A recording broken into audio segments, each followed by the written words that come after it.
Okay, so Smoke and Snow, we're starting off in New Zealand.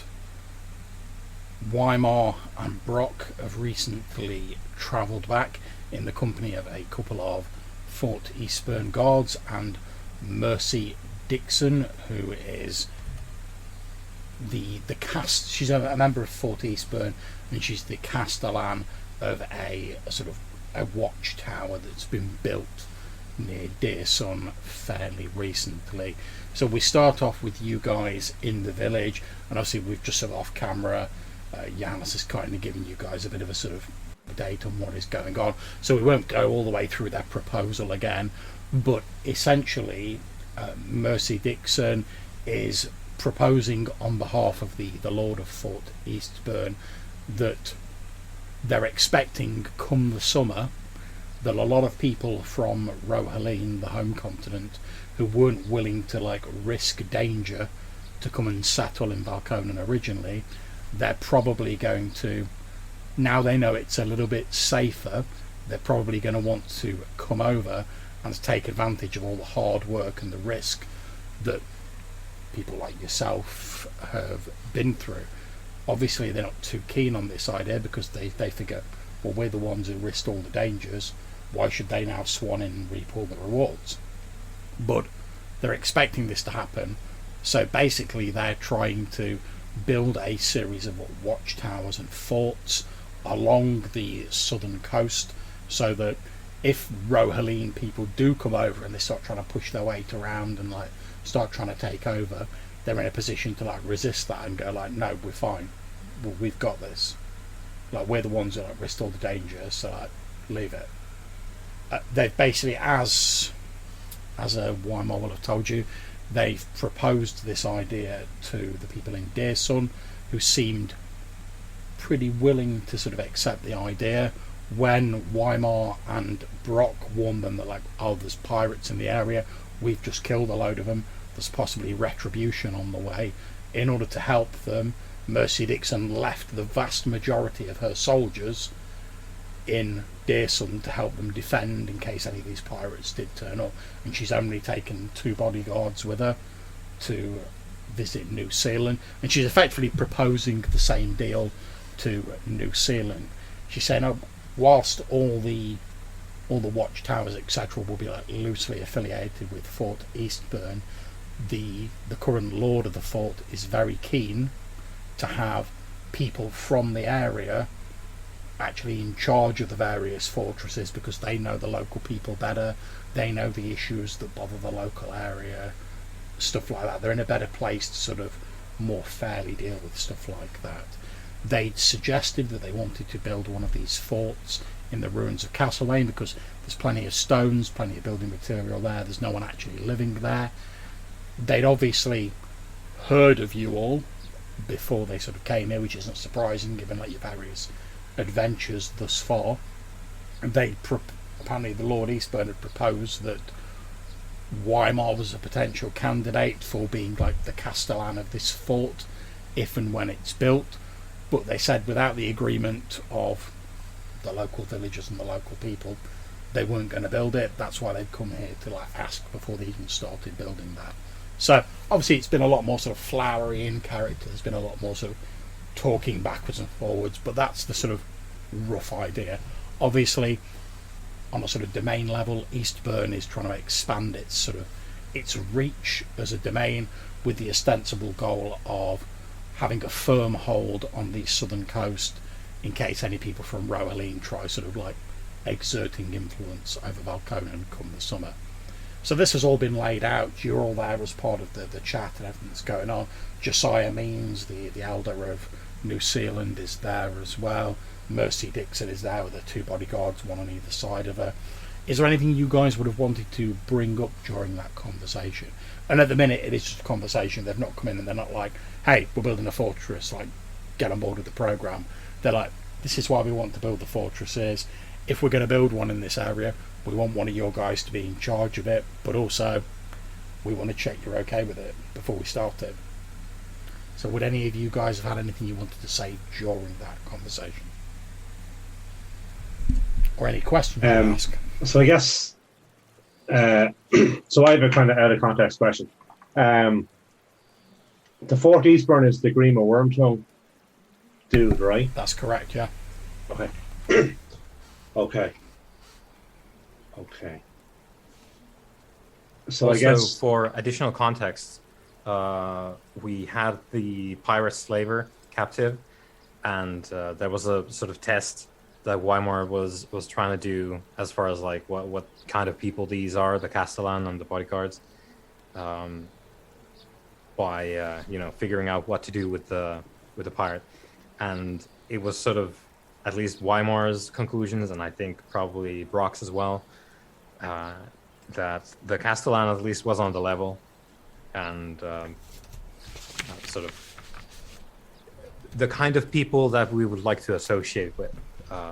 That's not to comment at all on what happens in Fort Eastern, but we sort of like checked out the castellan of this tower. Yeah, they basically had a bit of sort of when they're like, oh, this guy's a slaver.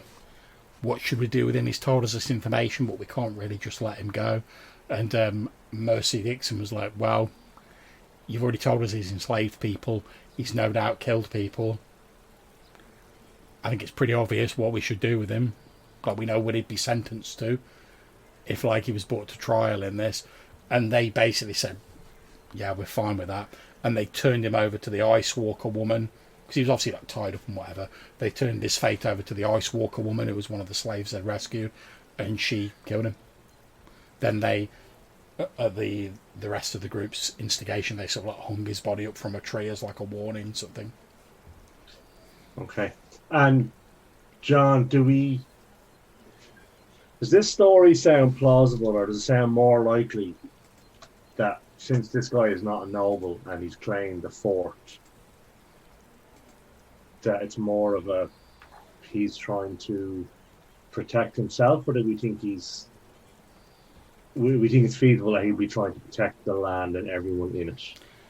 It's difficult to tell exactly, because obviously you've not really had a great deal of like dealings personally with Seth Brannan, like the sort of previous seneschal of East, but you've heard the rumours, like, oh, did he kill the previous lord to take over his position? But you don't really have like a great deal of hard information, and you've glimpsed him a couple of times, but you've not really had any like solid interaction with him. It's perfectly possible he could be doing this just to like boost up his own power base. He also could be genuinely concerned that he doesn't want people like coming in and taking over after everyone else has done the hard work.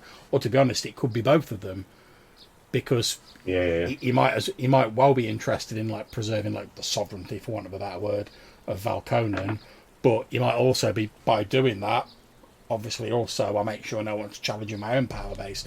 It could be either or. Okay.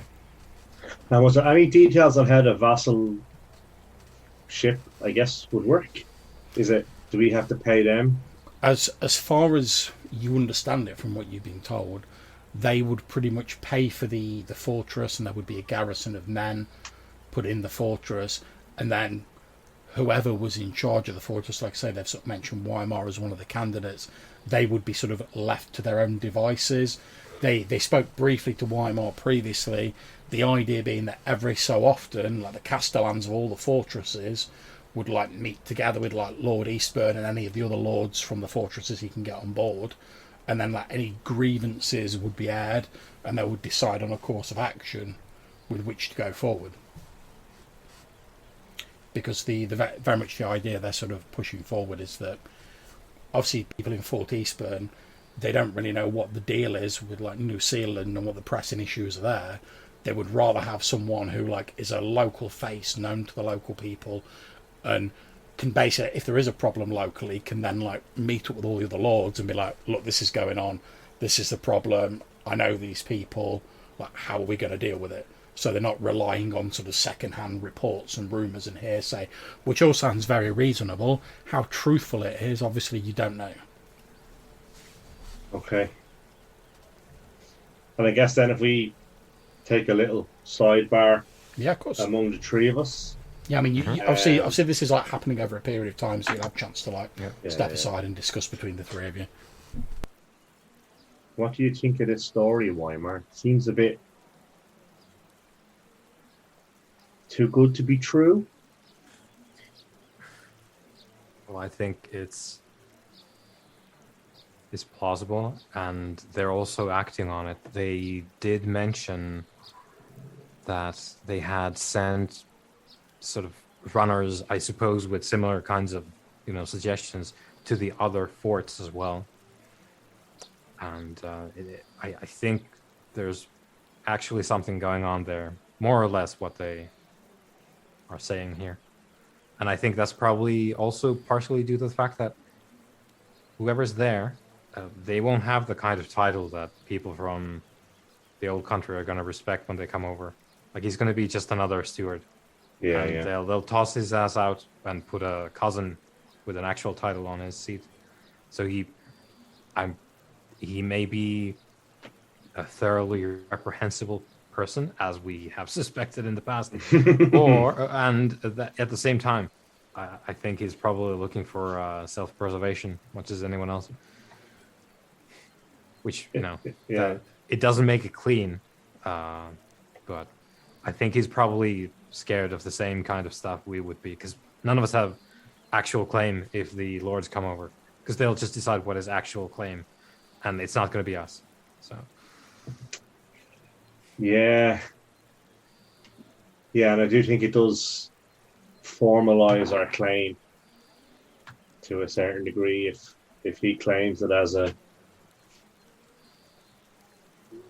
duchy, then we can claim a barony, and that's true.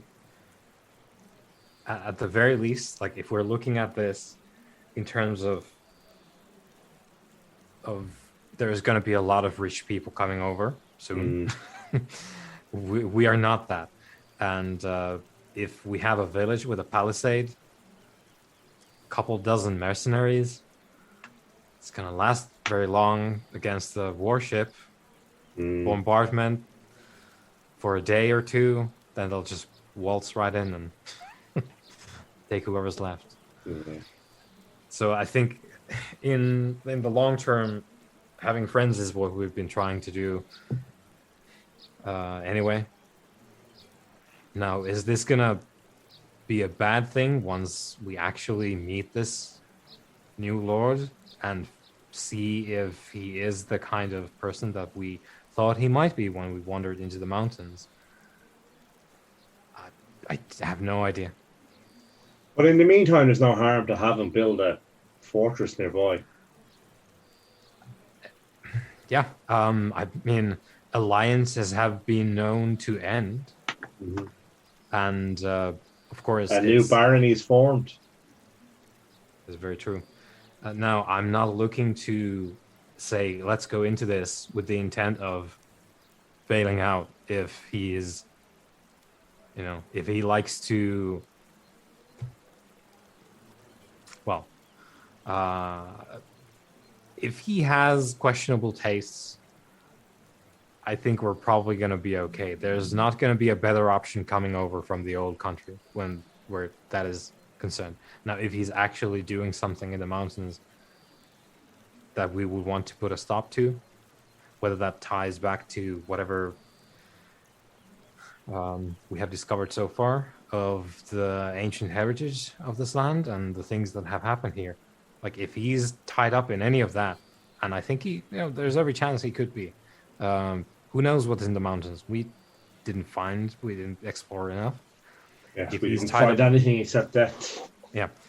If he's tied up in any of that, of course we need to address that. And alliances be damned. We'll forge a new alliance after he's dead.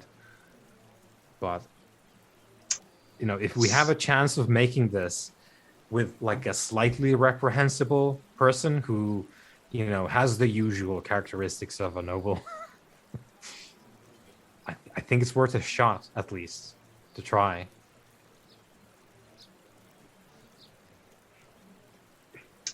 Yes, I think you are right, and I think, yeah, if the men and the castellan are to be trusted, then there is a good chance that the men who are sent here to protect us will protect us and not become part of the problem.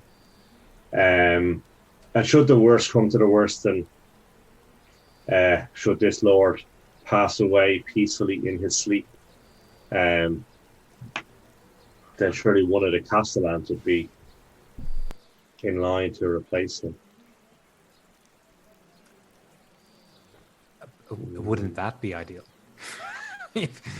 And look at us here planning a coup already. I slapped Malcolm on the shoulder. I see a problem. Sorry, say again, Quentin. I see a problem. You're effectively inviting the wolf in. Yeah.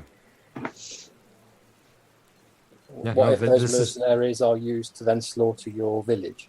It's a gamble either way, I think, at this point. Because it's a bigger unknown what's going to come over from Fort Eastburn, I think. Because or at least I think that, I like to think that I know what's coming from the home lands. And it's not going to be good for us either way, what comes over from there. It's going to take longer, maybe, for them to actually get their act together, but I think they're starting to do that by now. There's no guarantees in this. I'm 100% on board with that, Quentin. The idea that if we have a tower with soldiers next to our village, regardless of if one of us is formally in command of them, there's no guarantees there. This man might have arranged a coup in Fort Eastburn, and now he's the Lord instead of the old Lord. There's no good choices here, unless we want to pick up and make New Zealand somewhere on the ice shelf. Because we could probably do that, and no one would care about us anymore. But as long as we're on the coast, we're probably looking to have to take one of these deals.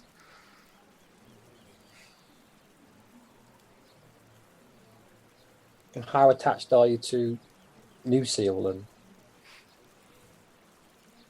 Very. We put a lot of effort in, to be sure. And what are the future prospects of New Zealand as it stands? It's the only... it's one of the few locations that have access to like ports for incoming ships. So there is another cove, but we think the prospects are quite good. I guess while I don't dispute that the Lord is a snake and you want to be careful he doesn't bite us, he doesn't really need to build a fort if he wants to invade. Well, my point is this. I mean, you're one of the few ports, yeah? Now, let's say that the old lands send over a ship. They're going to go for the ports, aren't they? Of what use is a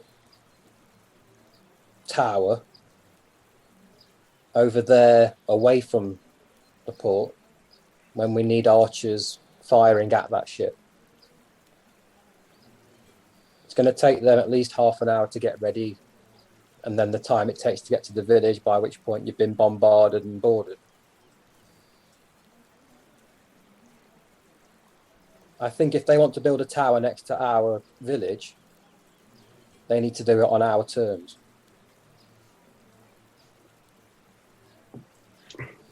So what are we thinking? They put the tower in the port in New Zealand, then? Yeah. Just on the opposite side of the bridge. So with a catapult, so we can bombard ships coming up the river. So at least then they can see downstream and know what's coming. That wouldn't be a bad idea at all if they're amenable to that. We could put it literally at the mouth of the bridge on the other side. Yeah. That's a and very then good you've idea. got an advanced warning. It's a very good idea. If they're willing to do that, I think it would be. And regardless of anyone coming in from the old country, it would be a fine deterrent for, bandits from the whale zone forest. Is this an idea you propose to Mercy Dixon, or? Yeah, we'll definitely take it to her. Okay, yeah. So how do you sell that idea to her? So, before we go and negotiate with the castellan, are we saying we're gonna take the tower, but we want to point the location for it? Is that what we're doing? Yeah, that's what we're saying. Yeah, I think so. Right. Okay. Sure. So I'll go and find the castellan, and says we've conferred, and we've determined that we would like to join in this great effort. However, there's some concern about the location of the tower and its efficacy, as we are in fact on the very coast. This young, fairly charismatic woman who's wearing the purple and black heraldry of Fort Eastburn, she sort of looks at you, a little look of slight concern on her face, and then she says, "Concerns about the location?" Yeah, what we're thinking is, if, and this is entirely the case, we are a port, quite accessible to water. We would rather have the tower at the river rather than at the ruins of Castlemaine, because while the ruins of Castlemaine are close by, they are not at New Zealand. I see. So your concern is that the tower in the current proposed location wouldn't have the necessary immediacy for dealing with any threats. That's entirely our concern. That while it would be helpful, it would not be supremely helpful. It would be more of a, well, let's just say that if something were to happen in New Zealand, we would rather have the assistance of the tower immediately rather than an hour afterwards. I understand. Now, obviously, I'll have to run this past my lord. I'm just a messenger after all.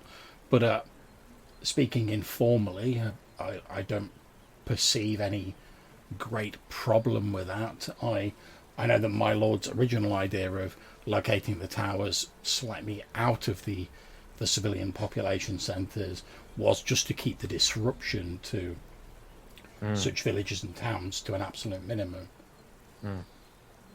Well, you'll find out in short order that we like to do business. So, in that sense as well, having the, shall we say, the garrison be close by to where our services, merchants, tradespeople are, would be quite conducive to that sort of activity as well, we like to think. Indeed, So, I know that in the long term, my lord's idea is that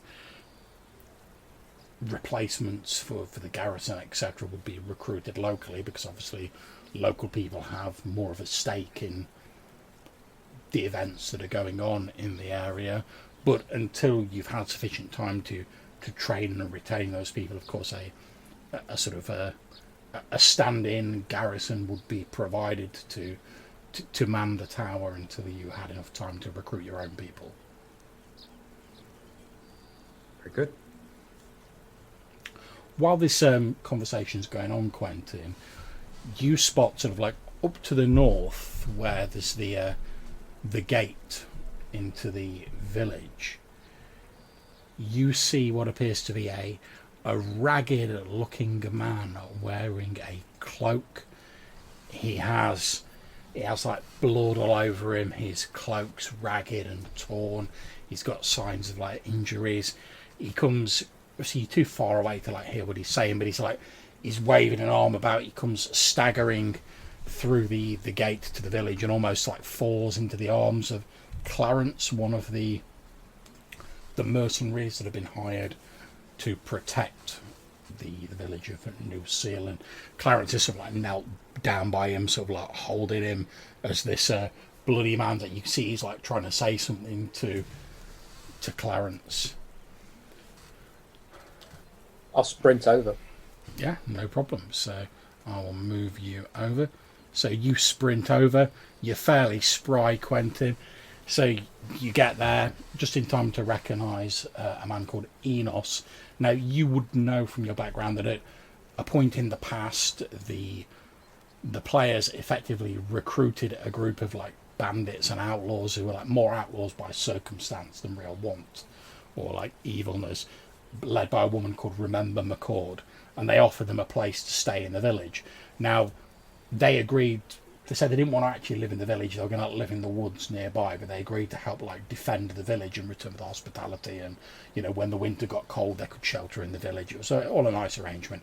And this guy is basically like the second in command of that group. You can see from looking back that he's got marks which you'll recognise as maybe like animal sort of like attack marks. You can see like spots of blood as he's obviously ran out of the woods. And as you get closer, and like say Clarence is like cradling him on the ground, he's like, I got here as fast as I could. There's wolves, huge wolves. They're heading this way. Killed loads of the men. McCord stayed behind to try and delay them and hold them off. I was the fastest runner. They sent me ahead to warn you, but some of them got the drop on me. I eventually made it away, but I didn't think I'd make it. And he's he's clutching the jerkin of the guard, trying to like hold on to him. You see his eye, one of his eyes is like blood covering it, partially dried, and he's sort of like he's trying to look at him through his one good eye. And he's like, they're quick, devilishly quick. They'll soon be here. You need to warn everybody. Get ready.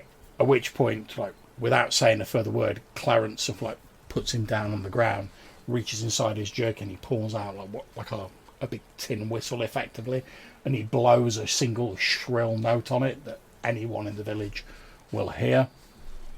You see out of the main guardhouse the grizzled figure of Cotton Nickel, who's like the sort of commander of like the New Zealand Guard, looks out and he's like, "What is it, Clarence?" He's like, Nickel, and he like gestures down at Enos. He's like, large wolves on the way. He's like, Nickel goes, "Get that cart in front of the gateway, then block it off."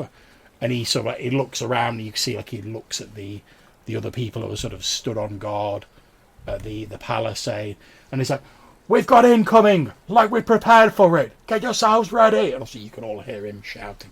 He disappears back into the main guardhouse, and a few seconds later you basically see like a trapdoor open on the roof of the guardhouse, and you see him come out, and he like sits on the roof. You can see he's holding like a large crossbow, and he basically starts like checking the stringing of it. He's like got some bolts and he's like stuck into the thatch, and he's like thumbing one into the crossbow, like getting it ready. Clarence, who stood near the gate, he shouts, Rufus! And you see like the recently arrived sort of messenger courier guy sticks his head out from the building. He's like, "Rufus, any of your lot in the village still?" He's like, "No, I sent them all out to the various other forts and settlements, to try and put the word out about our messenger service." He's like, "Well, get over here then, man, and give me a hand with this cart, or at least get Enos out of the way." At which point Rufus like moves the injured man out of the way. Clarence looks at you, Quentin, and he's like, "Give us a hand with this cart, will you?" I'll start shouldering the cart then. Yep, no problem. So the two of you basically grab this heavy wooden cart and pull it in the way, so it's like a makeshift sort of barricade or gate.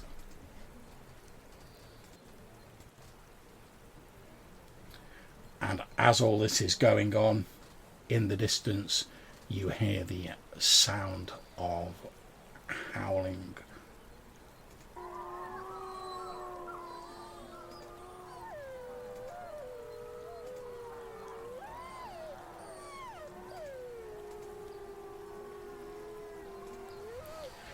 However, you've not actually seen any wolves as such yet. You've got a little bit of time. What do you guys want to do?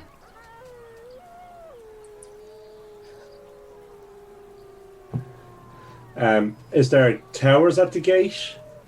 There aren't towers at the gate now. It's a simple like wooden palisade with like a little sort of a a little sort of wall behind it so people can like stand on it and like fire bows over it.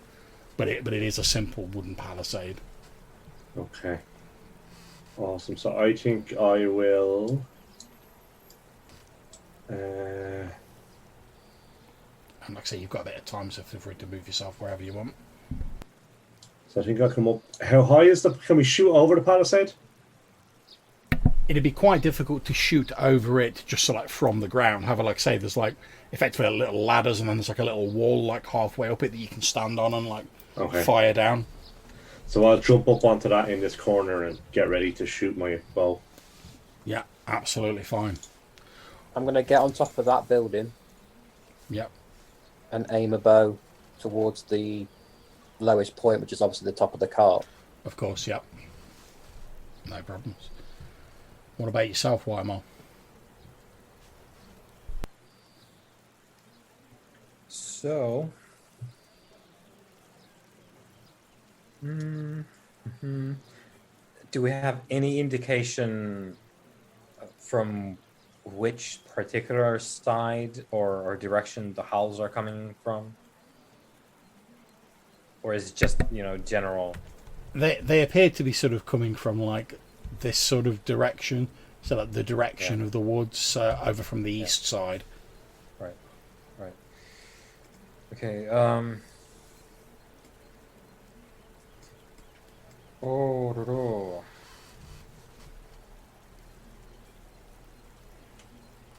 What time of day is it?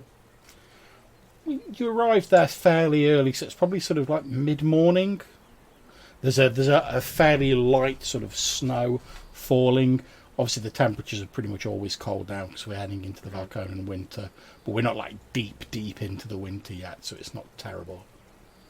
But the light's fairly good at the moment. Like I say, it's mid-morning. I think somebody needs to grab hold of Mercy. She's still standing. Yeah. Yeah, she will be moving. Don't worry. I'm telling you guys. Yeah. Decide what you want to do. I think.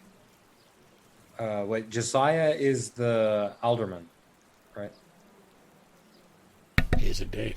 Yeah. And don't worry about him. He'll be like making for like one of the buildings and like staying in there because he's an old man. Yeah. Yeah. So like as soon as they're like wolves, he'll be like, "Yeah, I'll be getting indoors." I think I left the kettle on. Yeah, do I smell gas? Yeah, he like runs into his home and he's like, you hear the sound of like the door being shut and like stuff being pushed up against it. Yeah. Which, fair, he's like quite an old man. He's not exactly going to make a lot of difference in a combat. Yeah. Is there room here? Because I'm gonna grab Bullseye. Well, if we're going in turns, then Bullseye is not there yet. But well, that's fine. We're not strictly in rounds at the minute. So that's fine. Yeah, so There's probably enough for one more person on top of the guardhouse. Yeah. So I'll go up and I'll motion for Bullseye to basically be on the lookout for where he could go. See, he's going to be making his move when it becomes apparent, like where we need more bodies. So okay, so as you're doing this, you hear Mercy Dixon saying, "You men, get over there and help them reinforce that gate." And you see like her two guys sort of like running over, taking up position with like their spears like behind the cart.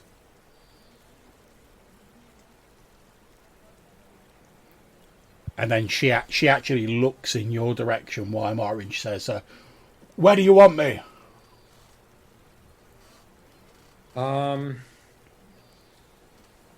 I'll shout and point. It's like, help Anne for now.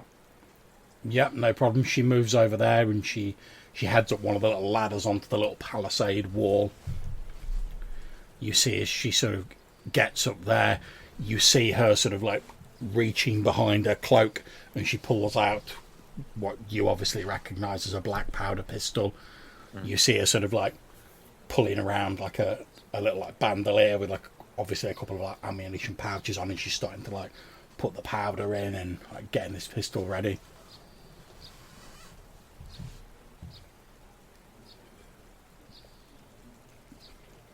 And then a few moments later, as the wolves continue to howl, these gigantic wolves begin to run out of the forest, closing in on New Zealand. Far larger than wolves you have seen previously, with a dull red glimmer to their eyes, spittle dripping from their snarling, fanged mouths.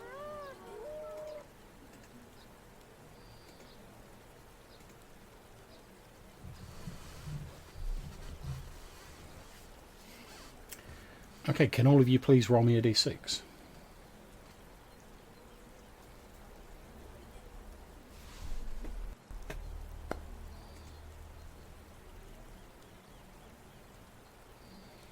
Okay, grand. So actually, you all spot this. Wonderful. So, as the wolves are running towards the stockade, for want of a better term, you notice that the wolves already have, some of them already have like signs of injury on them, and they don't look like weapon fire, you know, they look like crossbow wounds or like sword wounds or anything like that. They look more like sort of ragged claw marks on several of the wolves. Okay, how long and how much space is there between each claw? There's about, I mean, obviously it's difficult to tell exactly because they're But like sort of roughly. There's roughly like a hand's worth of space between each of these marks, and each one of them's about sort of like an inch wide, and it's we don't like three this. sort of jagged marks.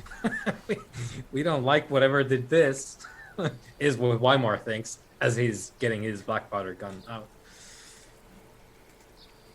Okay, so the wolves continue to gallop in.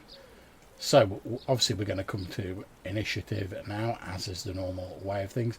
So I'm going to ask, can one of you guys, it's up to you who wants to do it, roll a d6 for your sort of like player party initiative?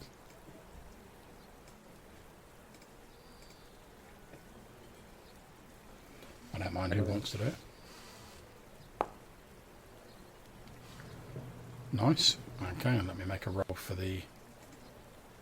And basically we'll have you go first, then the friendly NPCs sort of on your initiative. So I'll make a roll for the unfriendly NPCs. Right, okay, so you guys will be going first. So as these wolves come running up, first of all, we're going to go to Malcolm. Malcolm, what are you doing? I just want to shoot the nearest one. Yeah, that's absolutely fine, mate. You're wrong.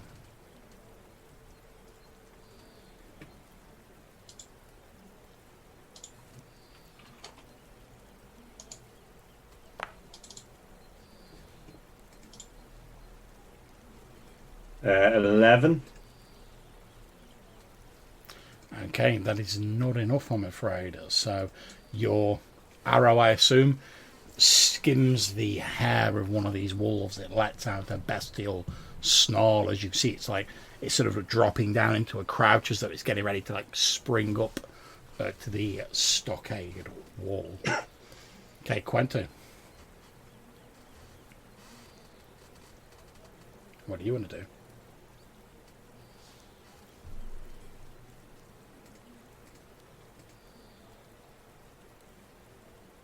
If you're speaking, you need to unmute yourself, mate. I'm going to hold my action for a second and just get the general gist of what's happening. Okay, no problems. So we'll move on to Weimar. Shoot this one with a pistol. Okay, go for it. And it's in point blank range, which gives me Yep. a bonus. Which I never remember, but this time I did.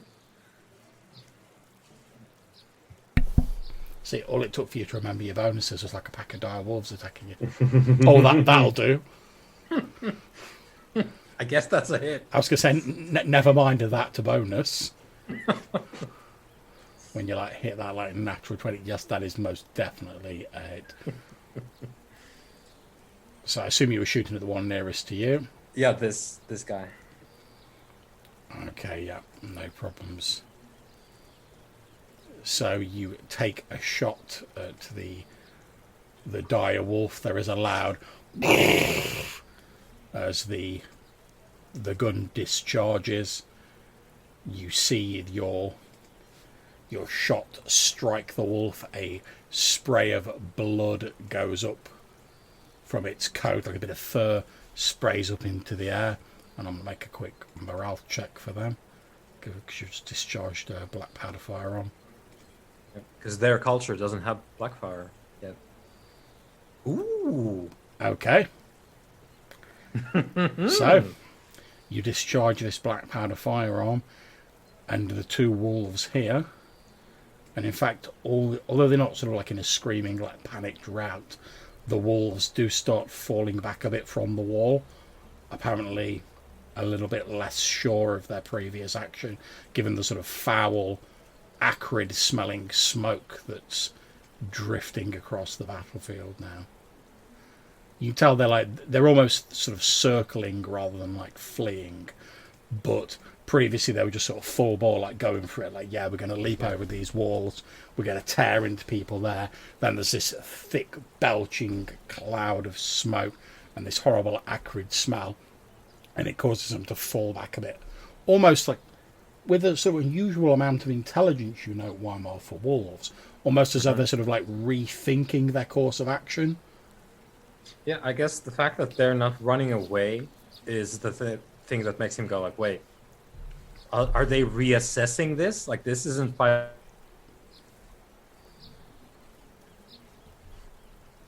Yeah. Okay. So, obviously, Quentin, you've seen this. Do you want to jump in now with your action, or...? I will aim at the dire wolf here. Okay, no problems. Right, so I'm going to make a quick roll for the NPCs that we're shooting at them. So 1, 2, 3, 4, 5. Okay.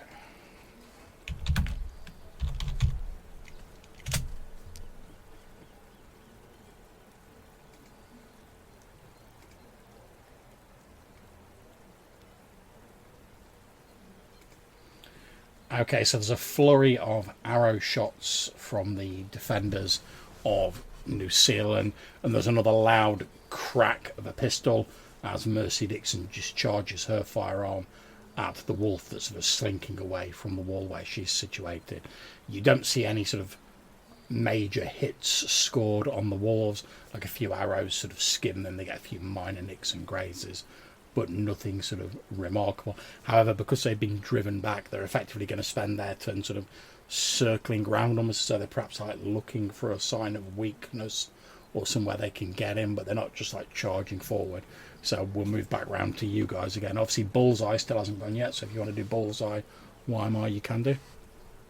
Yeah, so... Yeah, okay, and Bullseye is going to... Can he get on the palisade from where he is? Yeah, there's loads of like little wooden ladders that they can just climb Right. up onto a palisade wall. Right, so he's going to be on top there and move to like halfway point here and shoot at this one.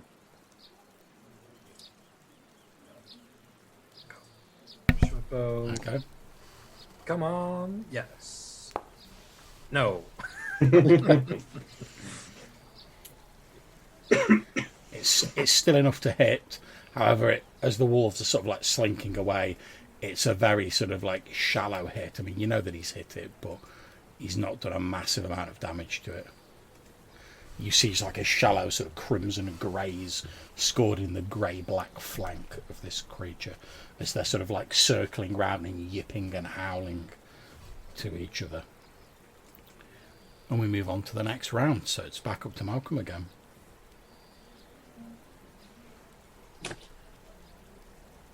I think I will just shoot at him again.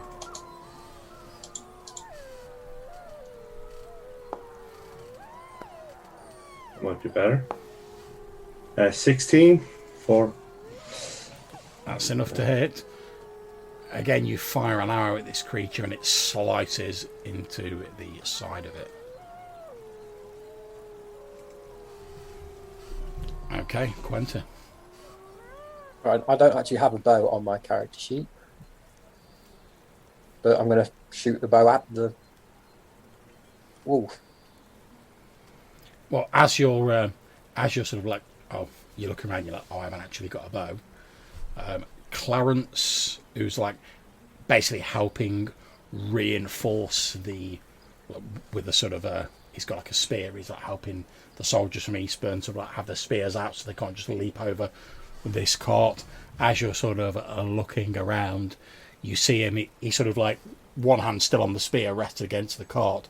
He just sort of like flicks his cloak round with his other hand and like jerks at his back, and you can see he's got like a short bow in like a with like a quiver on his back, and he's just like, Grab it. yeah, no problem. You grab that, and I will stick a short bow on your character sheet.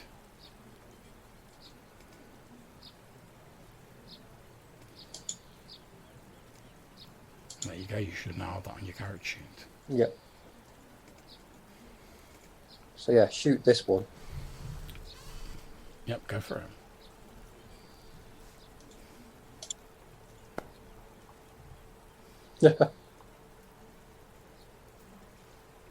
AC 11, so I think that's a fail. It is, yeah, you need 13 or more to hit these guys. So obviously, you've spent most of your turn sort of like grabbing the bow off Clarence. You do snap off a quick shot, but you've not really had time to like aim carefully or anything like that with it, so you just sort of like, and it doesn't manage to hit the creature. But you've got your bow, you're sorted now. Okay, one more.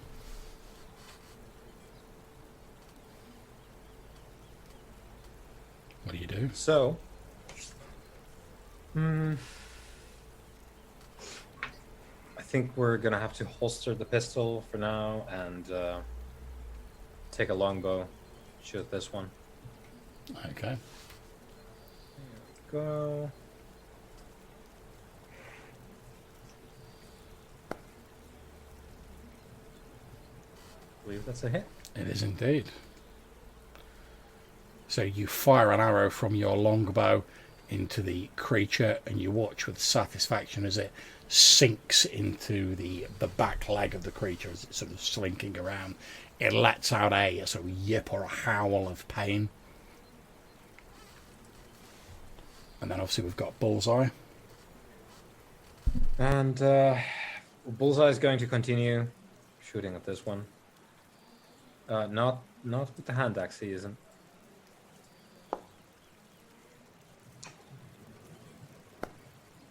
Well, Not enough, I'm afraid. Your arrow goes a little bit wide and sinks into the ground. Okay, then make a quick roll for the friendlies. Okay, again you see sort of like Mercy's like having to like try to reload her pistol. Obviously she doesn't have like a bow on her like you do. You know yourself why reloading these pistols takes time. So she's going to be a while. Ulysses and Anne further down on the wall fire their short bows at these wolves. They don't manage to land a hit on them though. And in the next turn the wolves come charging in, and as they reach the walls they're effectively going to be like leaping the walls.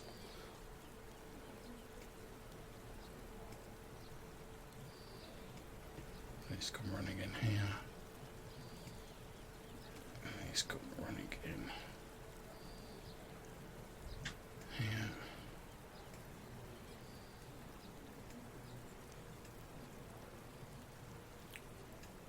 Okay, so the ones on NPCs. 1, 2.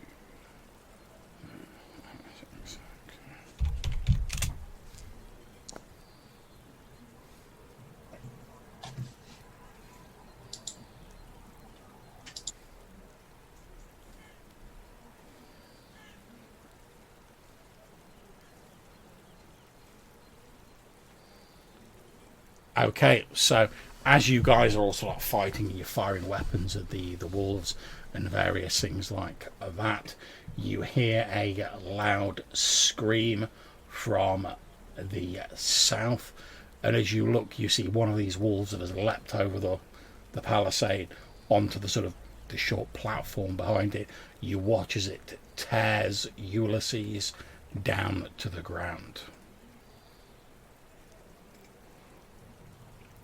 You can see that sort of fighting has broken out elsewhere as these wolves are like leaping up at people, but everyone else seems to have pretty much fended these wolves off. You can see the soldiers of Fort Eastburn are sort of like pushing their spears out and sort of trying to force this thing away from the cart.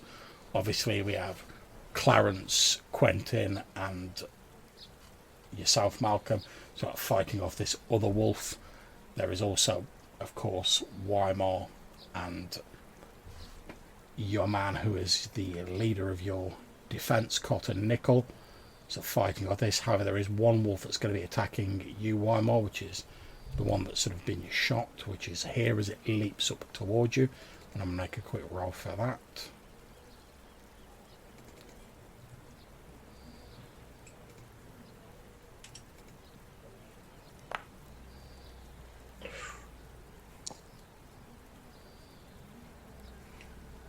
Okay, you take 4 points of damage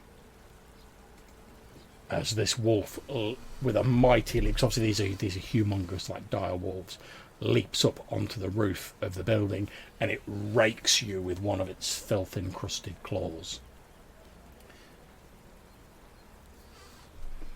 Okay, back round to you guys again. Malcolm. I will drop my bow and take out my sword and try and smash this.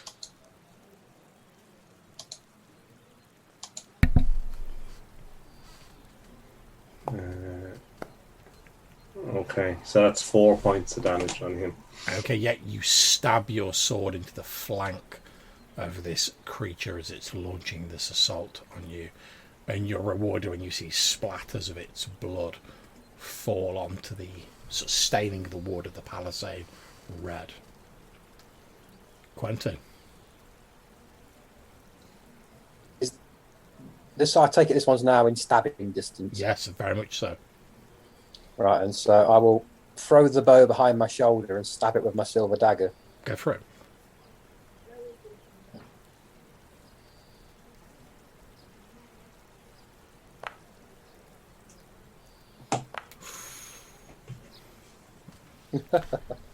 And stab it you do. It's assailed from both sides. As first Malcolm shanks it with his sword, and then as it's trying to pull away from that, you come in from the other side, Quentin, sort of coming up underneath it with your silver dagger and plunge it into the chest of this beast. It's still going. Obviously they're quite tough given the size of them, but you can see that there's you're wearing it down. Okay, Weimar. There's a wolf on the roof that's lashing at you with its claws. Yeah, the roof. It has a wolf, and as the old song goes. Yeah, as you do. I'll once again bring out the sun sword. Yeah, you pull out the sun sword, and there's the obligatory yeah, there's sunlight shines out from it. And it's not as impressive in daylight, but yeah, that's true. Yeah, it's gonna be shield, sun sword, and we're gonna deal with this. Presumably not undead, John. No. I thought to check, but here we go. Come on, praise Gale. No. No. Okay, so you do draw the sword out and you would lash out with what would have been a very telling blow. However, you're effectively fighting on a thatched roof. So as your footing's very unsure because it's a thatched roof. So as you're sort of going to attack it, your foot goes through a weak patch in the thatch, like your sort of wooden peg leg. So there's a narrower frontage to it, and you actually sort of sink down. You quickly pull your leg out, but it throws the aim of your attack off. However, we've still got Bullseye. So Bullseye is going to head this way, and not quite there, but there, and sword, hand axe, and this wolf is the target. Come on, Wolf's Eye. I guess that's the new name. No, unfortunately, no. Okay, so Bullseye runs along like the sort of little palisade wall, like launches himself in with his hand axe, but doesn't manage to land a telling blow on it. So I'm going to roll for the friendlies.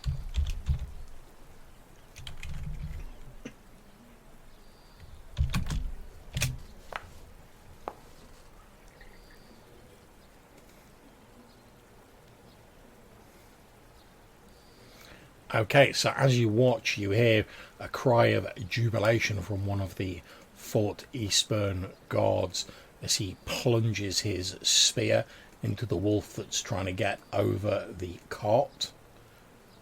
And you see it sort of shy back as this spear's plunged into its side. As you watch his fellow, undoubtedly buoyed by the success of his fellow soldier, also jabs his spear into the side of the same wolf.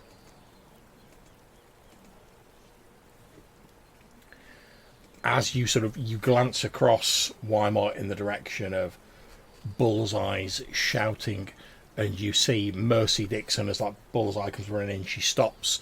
She just like drops her pistol onto like the floor next to her, pulls out a short sword and stabs it into the wolf that's menacing her.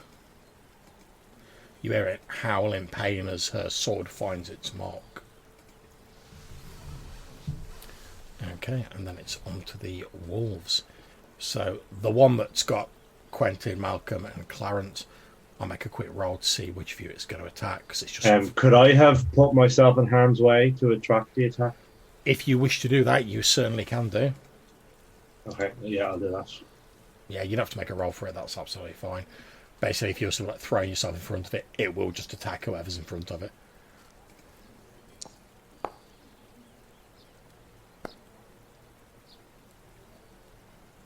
That's an 18. 21 is the number. Okay, yeah, so it lunges towards you, attempting to latch its strong jaws onto you. However, at the last moment, you pirouette out of the way of it, and its jaws snap on empty air. Okay, the next one attacking the two guards from Eastburn.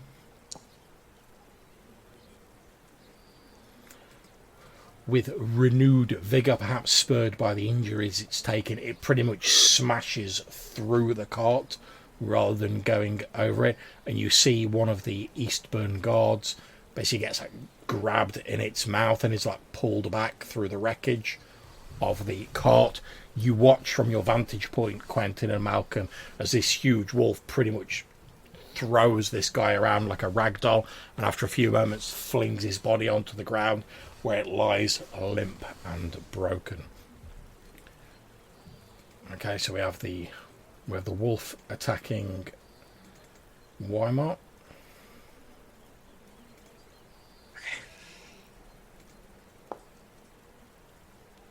Yes, Gale is with us. Indeed, you managed to evade its snapping jaws. Okay, so the other one's going to be attacking Cotton Nickel. You hear shouts from Nickel as he's like fending it off. Then we've got the other three down here. This one's going to move up here. So we've got two attacking Mercy and Anne.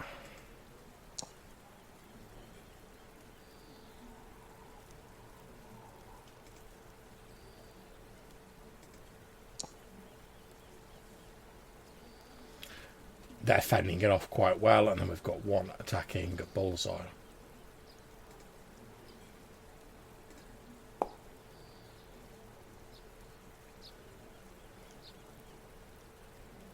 Okay, that's 5 points of damage for Bullseye.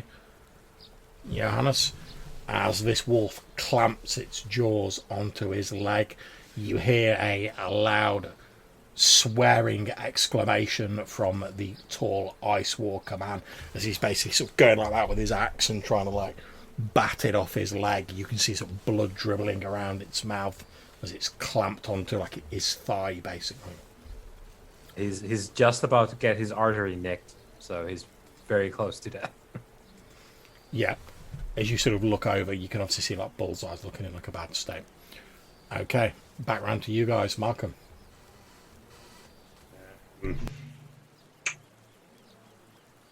Yeah, I will just lay into this one near me with my sword.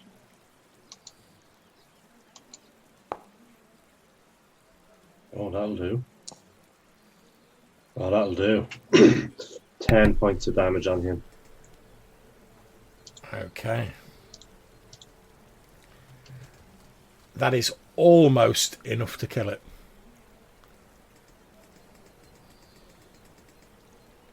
Oh. Almost. So you stab the sword of respect into this dire wolf, and it sort of starts like falling back a bit. You can see from the way it's moving, it's uncoordinated. Like one of its legs is like dragging uselessly on the ground. It's obviously trying to like pull itself away from you, but you can tell it's like it's not long for this world, thanks to your mighty blow. However, before it manages to crawl away from you, obviously we've got Quentin. Stab it. Go for it.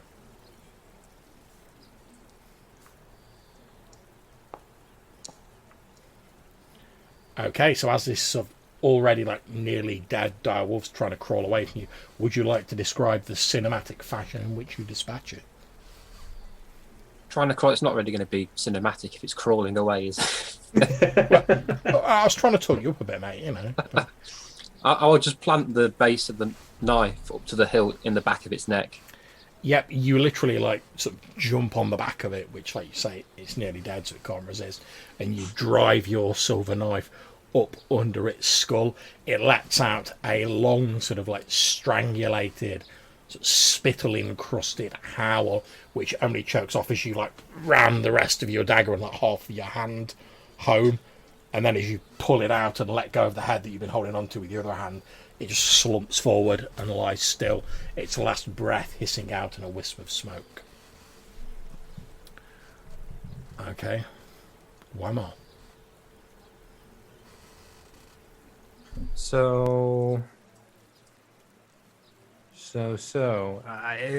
just gonna be the same, really. Need to get rid of at least one of these. So, Sun Sword, once again, flashes out. Hopefully, this time I won't fall through the roof, but we'll see. That's better. That's much better. Yep, so you plunge the sun sword into the creature. The light momentarily dimming as it enters the body of the creature. You pull it out. Again, you can see that this wolf is now, its movements are a lot more slow and uncoordinated. You can see that like one of its eyes appear to be slightly glazed over and unfocused. You think it's pretty much done for, but with the sort of savagery of a cornered beast, it's just snapping out wildly now. Like any sort of coordination is gone. It's almost like in its death throes, effectively. Okay, we've got Bullseye. Right, so Bullseye is going to do the sort of best thing he can currently, which is like he's gonna get his foot free and he's gonna fall down. Yep. And provided he's able, he's gonna, get himself up and switch to a bow and Yep. continue shooting up there. Because I presume like these are basically like walking up to the sort of palisade or jumping. Well, they're jumping up to it. They're dire wolves. They're like twice the size of a normal wolf. Yeah, because it doesn't take a lot of effort to get across. So he's going to try and put a shot in with the short bow while contemplating when would be wise to actually go away and tend to his wounds. Yep. Okay, here we go. Short bow. Come on. No, he's too unsteady, and I think he probably just like staggers back on the ground. It's like, oh, and he's like, basically there's like a red streak from the wall to where he is standing currently because he's bleeding. Indeed. Okay. So friendly NPCs. Okay, so the guard at the gate is having no luck, sort of further stabbing this wolf that's just killed his fellow soldier. Cotter Nichols sort of like flailing around at this other direwolf, not the one you've just hit, Weimar, trying to sort of like bat it away from the roof to stop it getting up, but he's not managed to do any damage to it yet. Then we have the battle for the south wall. And again, they don't seem to be doing great either. They're managing to sort of keep them off, but Mercy and Anne, they're sort of slowly being overwhelmed because there's 3 of these like creatures on them pretty much. Okay, so for the wolves themselves, the one attacking the Eastburn guard at the gate. Again, there is another scream as this time the wolf sort of fully smashes its way through the cart and it tears down the other Eastburn guard. You hear his strangled scream as he's sort of smashed to the ground underneath this creature.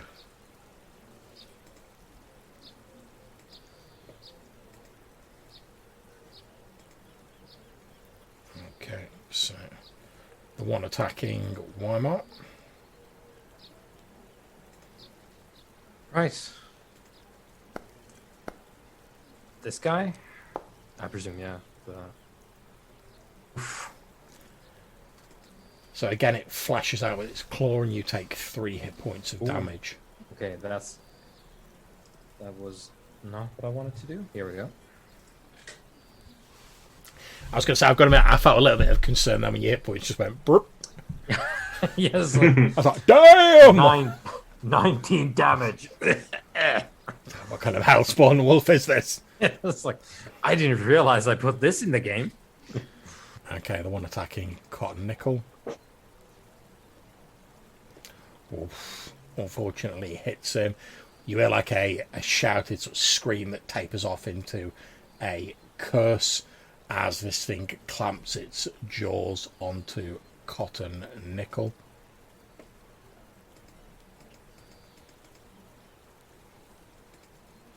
And then we've got the 3 on Mercy and Anne. Okay, against all the odds, they're guided by Mercy Dixon. So right, she's like shouting orders to Anne, and you know she's had some military training. The way she's like shouting orders.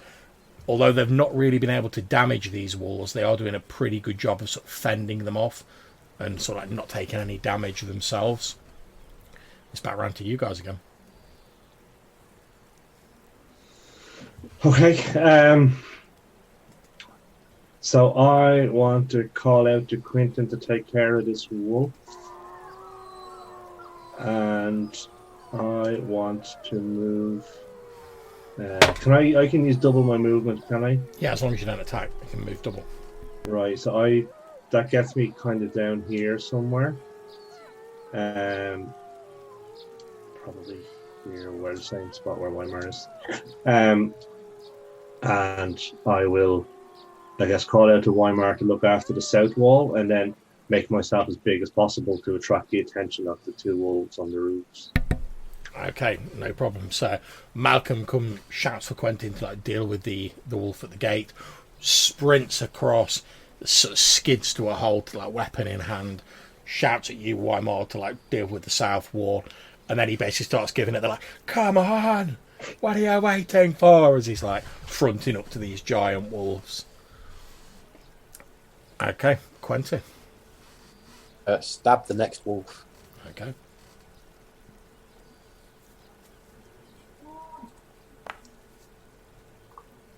No. Okay, no luck, unfortunately. No. Okay, so Weimar.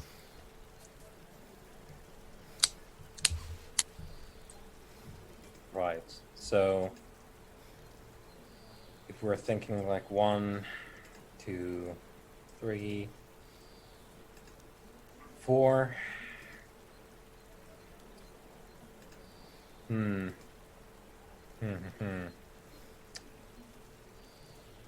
Well, If I can, and I think this is the way we've played it before, as I go, I'll switch to a bow and take a Yeah, shot. that's fine.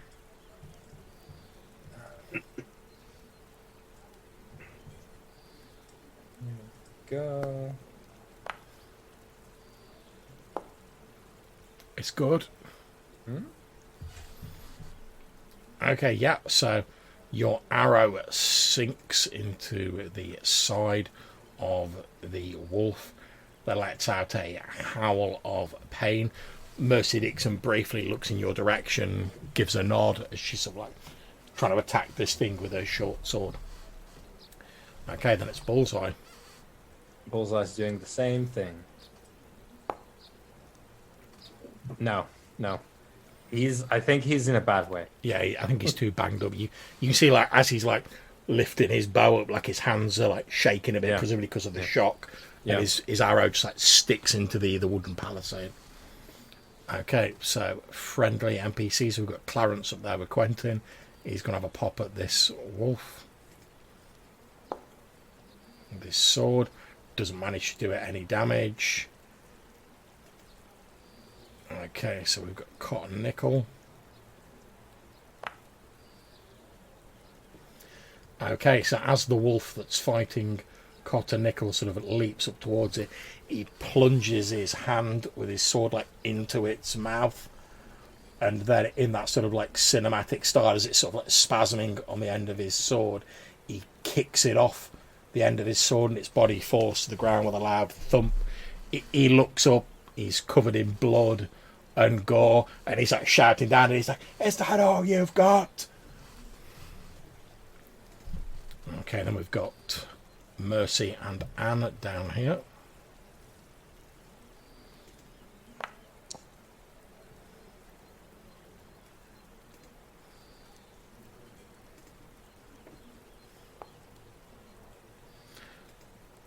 Okay. And between the two of them, they are able to finish off the wolf that you have just shot, Weimar, leaving only two of them remaining up here. Then it's on to the wolves. So Clarence is nearer, so the wolves can attack him.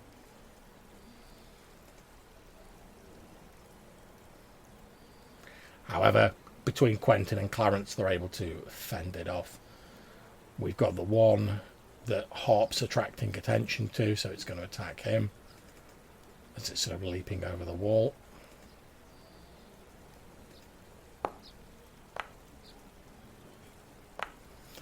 However, it doesn't manage to get purchase on you, Malcolm. Move it a bit across to here. There we go. And we've got the two down here fighting against Mercy and Anne.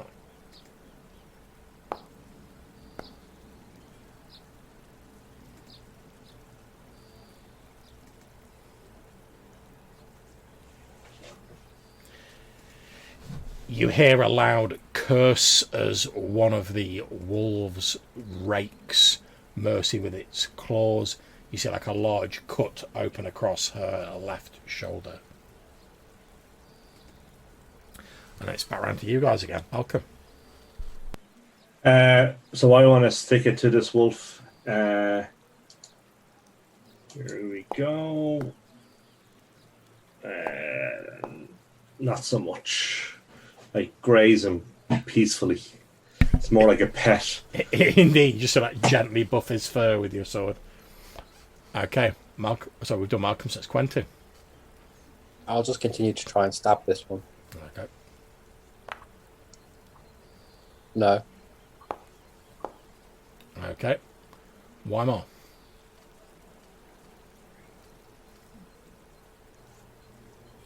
Right. Sling the bow, shield, sun sword. We're going in. Rooting myself in place by impaling the wolf corpse with my peg leg, I'll take a swipe at the next one. Okay. No.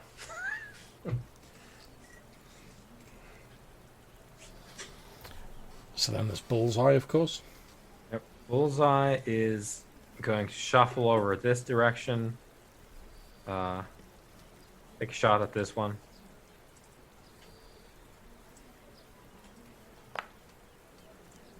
But that didn't roll at all.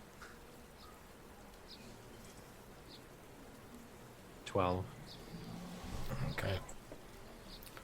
So, onto the friendly NPC. So we've got Clarence up there fighting alongside Quentin. Doesn't manage to do any damage. We've got Anne and Mercy down in the south, who between the two of them managed to stab one of the wolves.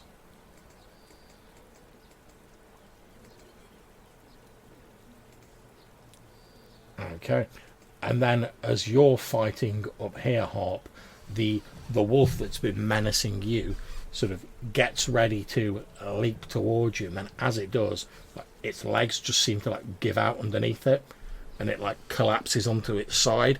You can like none of you have touched it. Cotton Nichols not shot it or anything. It just seems to like keel over and collapse. You can see it's still like breathing, but the breathing's like very laboured.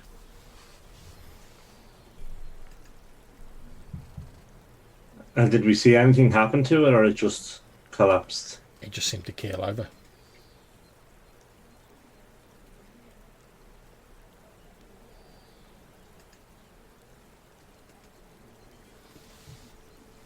Okay, and it's back to you guys again.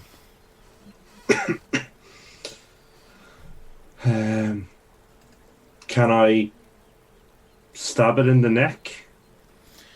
Yeah. While it's Not a problem. You don't even have to make a Vaguely. roll for that.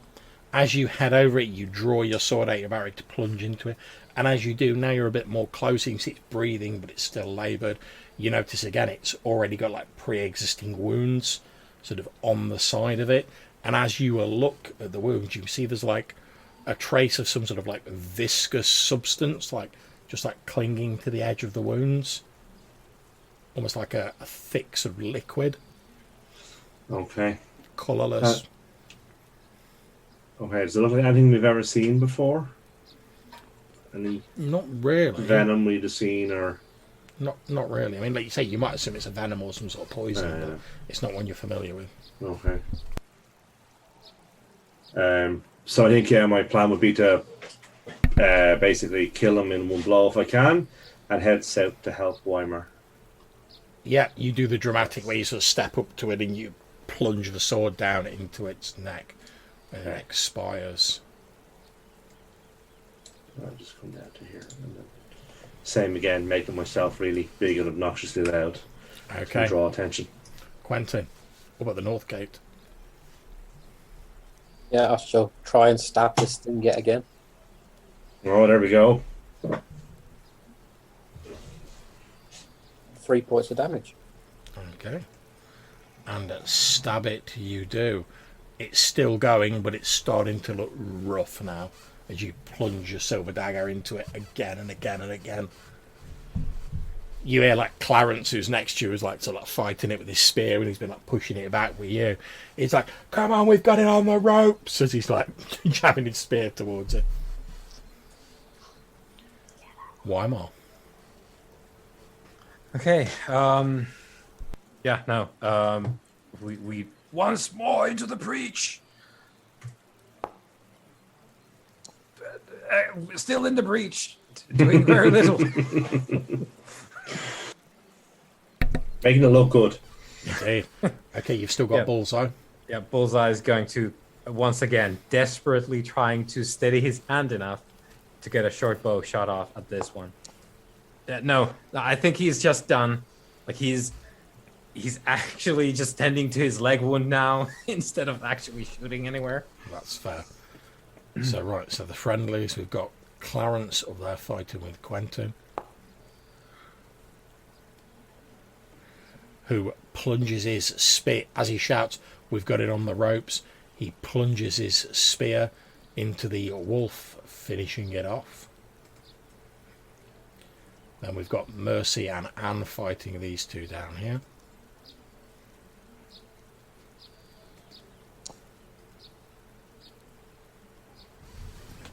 They're holding their own, but they don't seem to be doing any major damage to the wolves. So the wolves themselves, those two are going to attack Mercy and Anne down in the south. Again, they seem to be doing quite a good job of holding them off, though, and the wolves aren't able to get purchase on them. Back around to you guys again. Malcolm. Okay, so I will jump in here and try and smash this one here. And definitely get right up into his face, so that's me. He attacks next.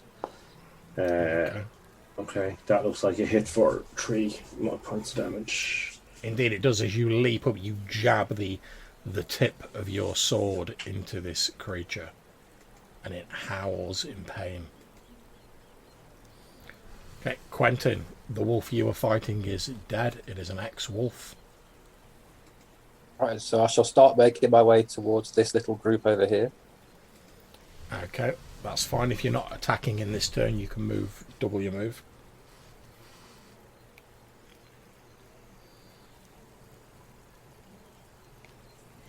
There you go. Yeah, you run up next to Bullseye. You see like this tall, like sort of Nordic ice walker. Normally they're pretty pale with like piercing blue eyes, but he is like beyond pale. He's like almost the colour of the snow. You can see he's got several deep wounds across him.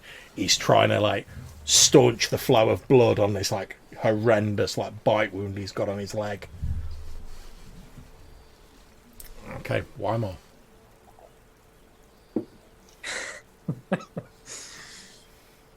Stand your ground! And then we swipe once again, doing nothing. Making a good show of it, though. Indeed. Okay, however, there's still Bullseye. Okay, being sort of satisfied with the very impromptu, like, a cloth tourniquet that he's got going, I'll... Once more, same target. Is it actually a hit this time? 13? It is indeed. Which one was he shooting at? The sort of this guy. Okay, so Bullseye sort of manages to pull himself together enough to fire off an arrow. It sinks into this wolf that howls in pain as the arrow sort of sails past Malcolm and sinks into its side. Okay, so friendly NPCs. Clarence is going to take up a position here, like since the cart's been mulched, he's sort of trying to protect that. We've got Mercy and Anne down here fighting these wolves, so I'll make a quick roll for them.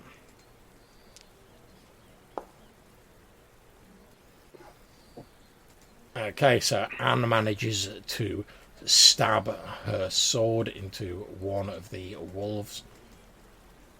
It's now starting to look a bit ropey. Mercy sort of like gives her the thumbs up, but she's too busy like trying to fend off the other one. Okay, so the wolves, we've got one attacking Malcolm.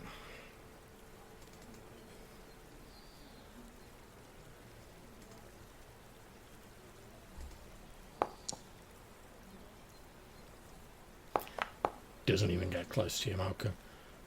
And then we've got one attacking Anne.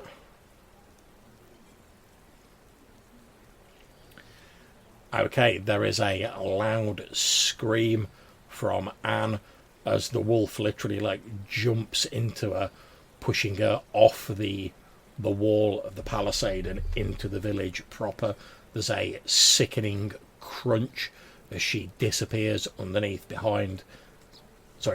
body of this giant wolf, and her scream is cut off in a strangulated gurgle.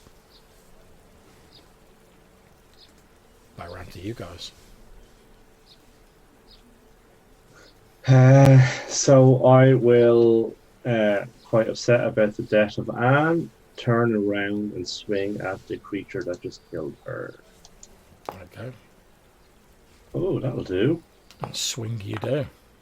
So 7 total. Okay, so would you like to describe how, with the righteous fury of anger fueling your blow, you dispatch this creature? As it's literally stood on top of the mangled body of Anne. Yeah, so as it's kind of standing there, kind of getting ready to go down for a bite, and I just kind of run up behind it and come down with like kind of two arms and kind of chop its head off and just kind of proper wreck it. And that's what Um, happens. We see sort of in a cinematic style its mouth going forward to like clamp around the head of the deceased body of Anne. However, as it does so, its head continues forward with the sound of your shunk, and the head tumbles off the body and rolls a short distance away from the body of Anne, never having made that last bite. There is only one of the wolves remaining. So, Quentin, I shall switch back to bow and shoot that wolf. go for it.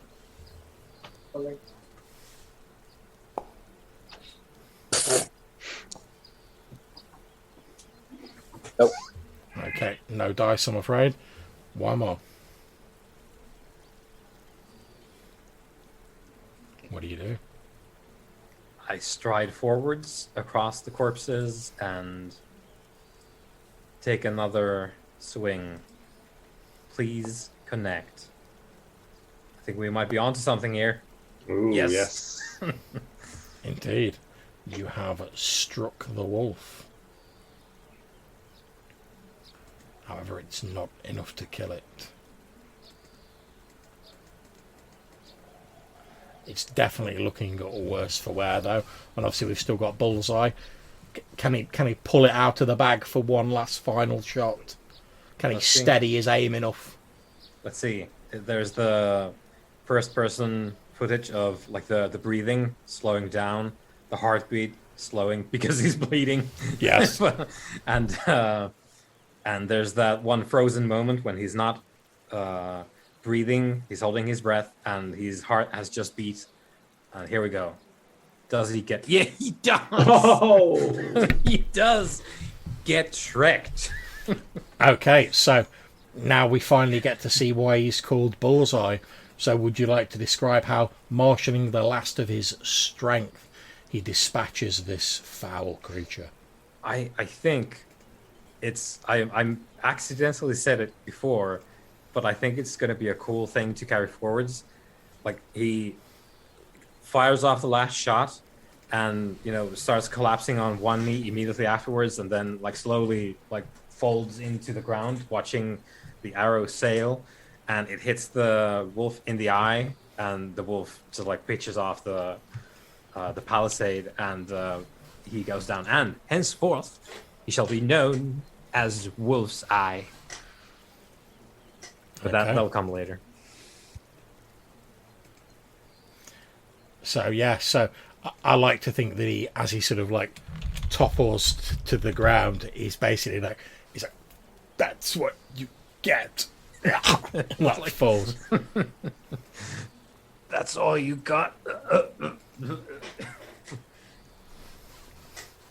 Okay, and after a few moments of looking around, you can see that there are no more wolves remaining. can I examine the wolf that collapsed and Yeah. see if we can if I can work out what the viscous substance on his wounds was? Yeah, that's absolutely fine. You head over to the wolf that just like collapsed. Obviously, you've killed it. It's thoroughly dead. You look at the wounds, and again, you see like this very thick, almost like viscous, like colourless, clear liquid, sort of clinging to the sort of large claw marks that are down its side. Okay. And if I like grab a torch and put the torch to the viscous substance, is it like flammable? It doesn't appear to be flammable. However, as you sort of like touch a burning torch to it, there's like an acrid, sort of almost like Okay. acidic, like smell sort of wafts up from it. Okay. So I'll turn to Weimer and Quinton and say I'm not sure what attacked these creatures that forced them to travel towards our village, but whatever it is, it's clearly a creature with some sort of poison or venom. I suggest we burn these creatures and see if we can't trace their tracks back to find out what creature attacked them. And you'll probably agree with me, Malcolm, that if you look at the claw marks, we're talking about something that is very big. Yes. A very large thing. I say let's take a sample of whatever this is. I'll gesture at the stuff, and we'll get it to the sage for later. Yeah. Yeah, and as you're doing that, you see Mercy Dixon has like climbed down from the wall, and she's doing that thing, you go like that, and you like close the eyes of a dead person on Anne. You see she's sort of like lowered her head, she's like mumbling something under her breath, and like closes Anne's eyes. She takes off her cloak and just sort of like drapes it over like her ruined body to cover it. She sort of like looks up in the direction of you guys who are gathered around, and then she says, like quite a sort of through like gritted teeth, she's like, she was a brave woman. I wish I had a chance to know about her. She was. And she sort of like bows her head respectfully. Then she sort of like looks around and she's like, did either of my men, which looks at you, Quentin, because she knows you're up the North Gate. She's like, did any of my men make it? No. Again, she sort of like lowers her head a little bit and says, good men, both of them. Their loss will be fought well, keenly, as I'm sure they would. Well, we all knew the risk when we got into this business. You'll agree that we might benefit from a close proximity when it comes to the garrison. I think, given recent events, and you see, like she's sort of holding her side, where she's got this, where she like grimaces occasionally in pain. Her voice is a bit sort of a strain. And she says, "Yes, I don't think I really have any cause to argue with your assessment, given recent events. When I return to my lord, I shall make a strong recommendation that he agree to your terms." Anything special you want done on behalf of your soldiers? No, a simple ceremony is fine. I'm sure you understand, when we entered our life in the military, we knew this was probably going to be our fate. None of us are greatly religious. Whatever simple ceremony you conduct for your brave defenders will be more than suitable for my men. Well, I think it's only right, with your permission, that they be buried here. After all, this is where, like your people, they fought and died.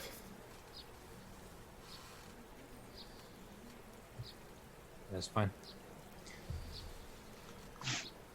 So I presume we're gonna start and go through the process of, cleaning up, getting the bodies buried, all that. Yeah, no problems.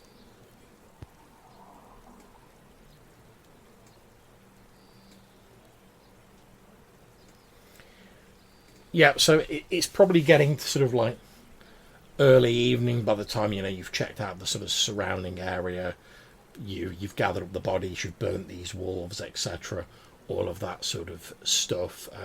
Enos, the man from McCord's Bandits who brought you a warning, he's out of immediate danger, although he's going to take some time to recover. As you're all sort of like gathered round afterwards, the grim business of burying being done, Enos says he's basically laid down, but he's like, oh, you've got to get to the forest. McCord might still be alive out there.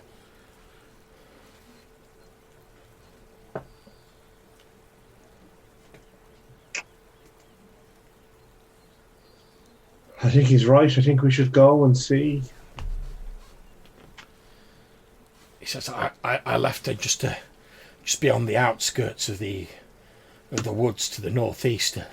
I was a faster runner, so she sent me ahead to warn you.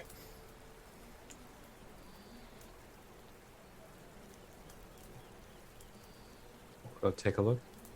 Yeah, I think so. Go. Okay, you all head off into the woods to the northeast, and after a while searching around, it's just sort of getting to early evening by the time you finish your search, and you eventually find Remember McCord, this quite sort of stern looking woman wearing like furs and piecemeal armour. She's alive, but she's seriously injured. She's slumped against a tree. You see the bodies of pretty much all of her men lying around her, sort of slaughtered, and there's 6 of these huge wolves sort of mingled in with the corpses of her dead people. At first you don't even spot her because there's so many dead bodies, and then you hear like a and you see her sort of like slumped against this tree, a crossbow sort of like clasped across her chest. She's covered in blood. She's alive, but she doesn't look very healthy. Okay. So I will, I guess, kneel down beside her and give her some water and kind of help clean her face. Yeah, she takes a couple of gulps at first, and then she's like, and then she starts like sipping more gently. She's like, "Thank you." Tell me, did you see where the wolves came from, or what caused them to attack? A day ago, we found it to the north, a couple of miles to the northeast of here. We found some large wolves like these, and she points a shaking hand at some of the corpses. Dead. They had huge claw marks in them, and I think they've been poisoned. We were about to investigate when we were set up on them. Almost as though they were heading southwestwards, almost as though they were fleeing from something. We tried to hold them off, but some got past her. And then she sort of like, as though she's like, her mind's all on muddling, she's remembering, she's like, tell me, did Enos make it to New Zealand? He did. Oh, He did. God. Badly wounded, but he lives still. Good. And she sort of laughs, and then And enough time to warn us. she laughs, and it sort of breaks off into a racking cough as it obviously pains her. And she says, well, he's not much of a bandit, but he's the fastest runner I have. I'm glad he was able to reach you and warn you. Is the village safe? Yeah. It is, for now. Not without our casualties, but the village is safe. Good. Let me bind your wounds as best I can, and we will bring you back to the village. She nods. And we'll check for other survivors amongst your men. And I'll start binding up her wounds while the others check for survivors. Yep, you check around, you don't find any other survivors, but you are able to bring McCord back to the village. She's out of any immediate danger, but like Enos, she's going to need to rest and recuperate for a while. Yeah. Perfect. Okay. So then I guess we need to go back and bury McCord's men after we have made sure she's out of danger. And then I guess we need to decide whether we're going to follow this creature, whatever this creature is. Okay, so by the time you guys have finished, like presumably burning the wolf corpses and burying McCord's men, it's getting to early evening. So for convenience, I'm going to say that you all like sort of reconvene back in the village to like plan your next move. Because obviously Perfect, you don't really want to be like tramping around the woods for some unknown beast like in the dark, and it's getting on a bit. So you all reconvene back in the village. McCord's men are buried. These other wolves that were in the forest have been burnt. Again, some of them had this viscous like liquid on their wounds. But as it starts getting dark, you all reconvene back in the village to discuss your next move.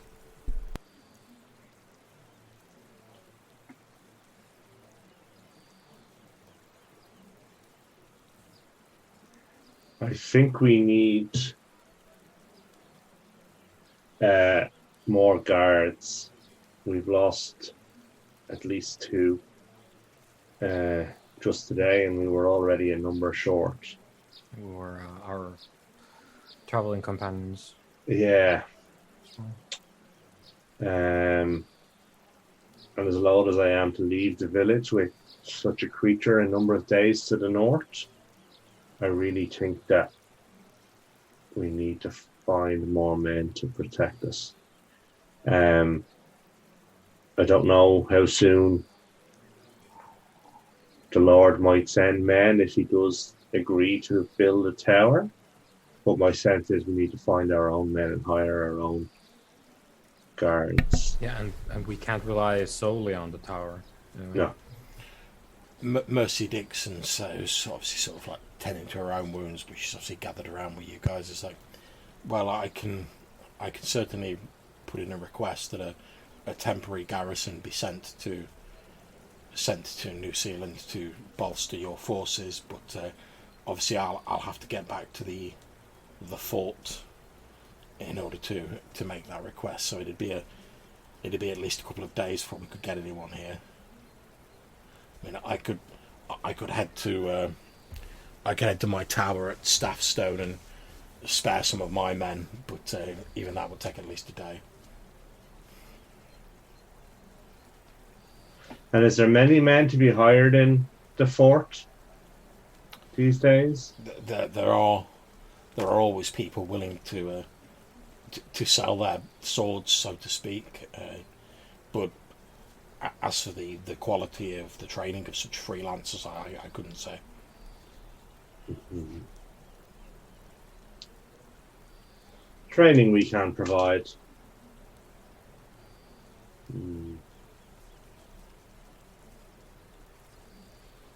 She nods.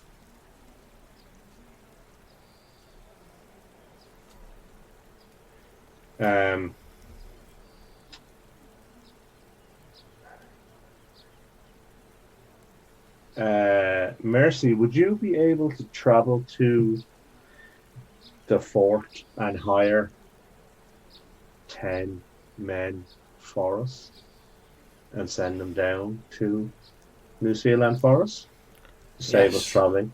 I don't think that'd be a problem. However, it'd be quicker if I went to my tower, Staffstone, and requisitioned 10 men to send here. I think, given that you are willing to accept our offer of building a tower here, with the alterations in location that you had said, I think as a sign of good faith, I'd be perfectly happy to temporarily send 10 of my men here to help bolster your village.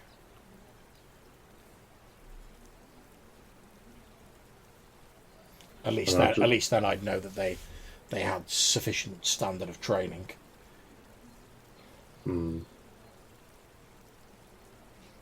Okay, well, let us do that, and then that will allow us to travel north and see what creature might have done this damage to these wounds. Very well. I'll south towards us. I'll start heading back to Staffstone at first light once I've had time to rest a little. Yeah.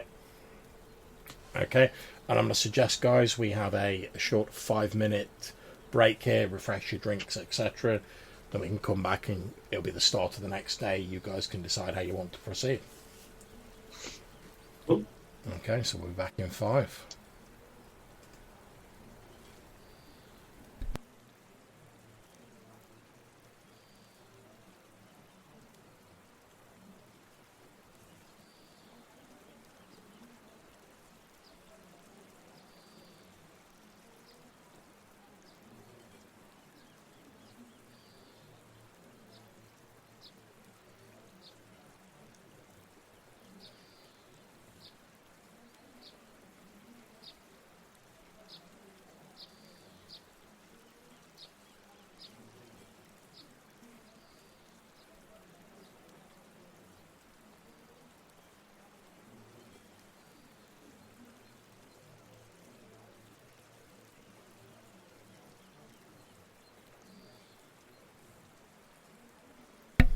There we go, man. Bit of wolf fighting to ease you back into the game, man. That's it, mate. Nothing like some giant wolf trying to kill you. That's it. Always.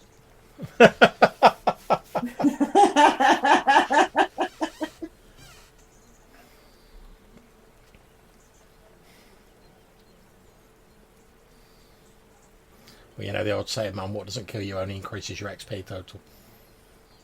That's true, man.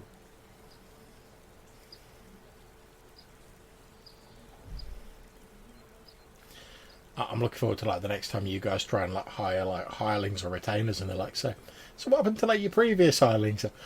Well, Ignore this gravesite.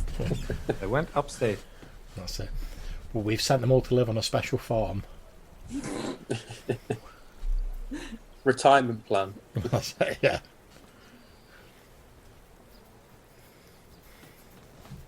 That. Okay, so now, as a little bit of an aside, I'm going to ask Weimar,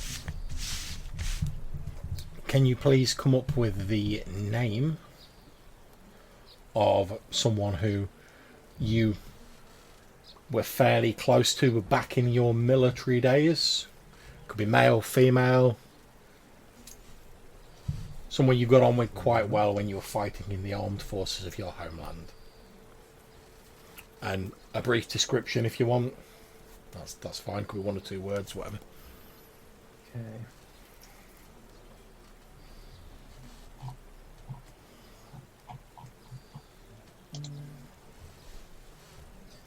So we're gonna call this person. I put it in the chat. Cedric Cadle. Okay. And if you had to pick a couple of words to describe Cedric Cadle, what would they be? This is from the army. Yes, from your military days, yeah. Yeah. I don't know. Maybe this is like a sort of camp follower. I'm thinking like basically a scavenger, like a looter that goes over the battlefield after the fighting is done and gets the good bits. Kind of like a merchant, very self-motivated. Okay, and for what reason was your character close to this person? I mean, don't get me wrong, I'm not saying you were like brothers in arms, but you had a regard for each other.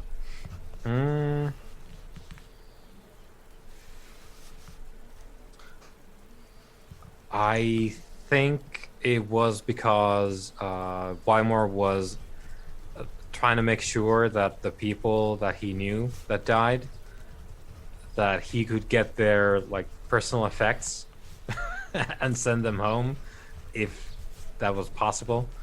So he would find Cadle after a fight and be like, oh, I saw my friend go down. Like, I know that you go over the corpses, so like I want to buy this thing.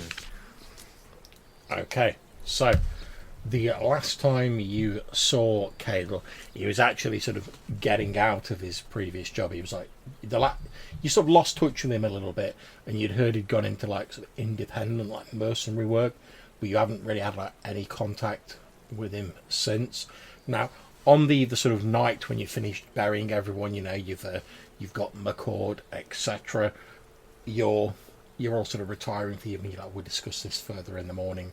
You're heading back to whichever building you've decided to shack up in the village, Weimar, when suddenly, and from behind you, like without you having heard anyone approach, like an arm's looped around your neck, and you feel like a very small like blade just like being like pressed against your neck. Not enough to draw blood, but just being like pressed against your neck there to let you know of its presence. And you hear the familiar voice of Cedric Cadle just say, "You're getting slow, my friend." I lost a leg.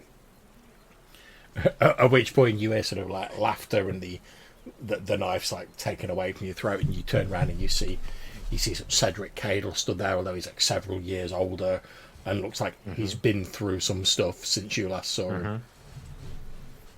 Yeah. So this is unexpected. Did they stop killing people on the old continent? He says, "Well, no. After last time I saw you, I got out of the scavenging game. I did a spell as a mercenary, and then I moved into more specialist work. And as he sort of like puts this tiny like sort of stiletto style like dagger away, you see he's got like a sort of bandolier with like knives across his chest, and he just sort of like slides the one he was holding into this bandolier. You've got friends in high places then. He says, I'm not sure high places is the right word for them, but I thought given how good you were to me previously that I ought to at least come and warn you. He says, listen, Lone Grove, I don't know what you and your friends have been up to, but someone's put a price on your heads. Which continent? Varkonen. He says, look, I don't know exactly who it was, but I know it was fairly recent, and the price is pretty large. Okay. Are we talking just me, or are there you others? and your friends?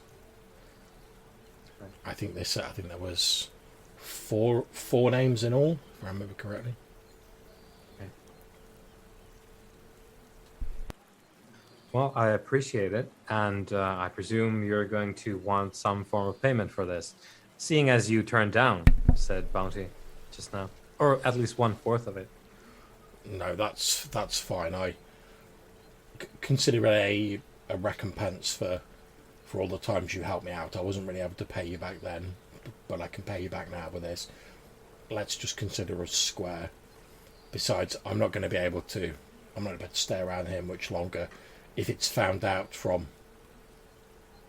my friends that I've warned you about this contract, then they'll come after me as well.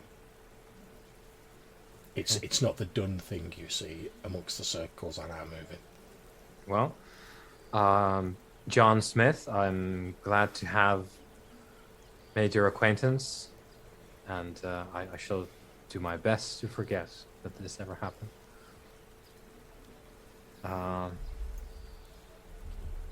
Be careful out there. And you, Shake his hand. and he sort of shakes your hand, turns around, and like disappears off into the darkness. Now, Quentin and Malcolm, if you wanted to have been nearby and have seen or heard any of that, you can have been, because it was just as you were all like getting ready for the night. So, entirely up to you guys.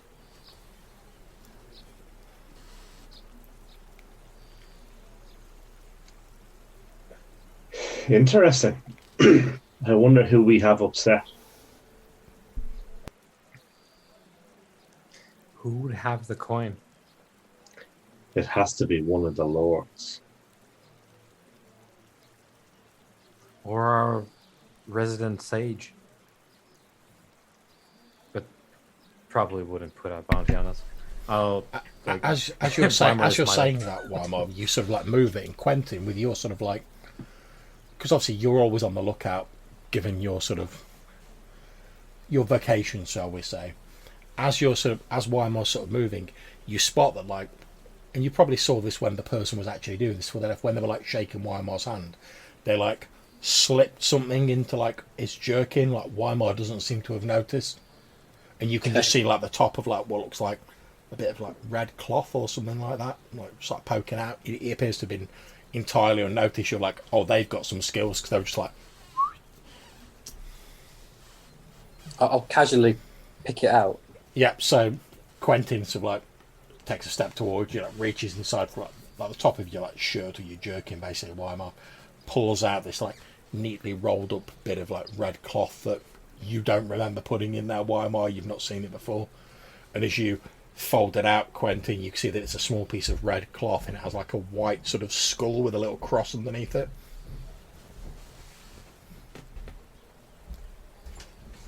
Is that a thing we would recognize? A symbol or... So, is this similar to what we know about the pirates. It's very similar. You might almost say it was the same. It was the same icon. This is But basically, one of- the symbol you see, it's the same as like the tattoos that all the pirates Yeah. have that you encounter. I don't exactly know how it works with them, but this is at least one of the symbols that the slavers use, the pirates. So this is going to be the ghost then, I think, being the sort of pirate admiral, I guess you would call it. The fishman. No, the fishman was a captain in their fleet of 3 ships, if I recall correctly. So he'd have enough coin to do it then. He would, and so would the ghost, which is the number 1 over there. But either one would probably have the coin to pull this off for sure. And where are they? Are they near us? Do we know where they live? We sort of, if I pull out the map, I believe we have one more of their sort of secret cove things marked out, which we didn't go to because it's the opposite direction. But we know at least 2 places where they make landfall. Indeed. Let me move you all to the map. But we don't exactly know where they make harbor, sort of like for repairs and that kind of thing, and resupply. Unless they just, send out the small boats, and then the folks go on land as if like, oh, we're just, pilgrims or whatever, and they go to a fort and buy stuff and come back. Okay, so we don't know how that works. If you guys can all see the map now, that's the cave that they went to previously, where they met the pirates, and this is the rumoured location of the other sort of like hidden inlet that they use that they've not been to yet. And they were told at the time that like the sort of pirate fleet was like somewhere to the west of there on the coast, but they don't know specifics. Okay.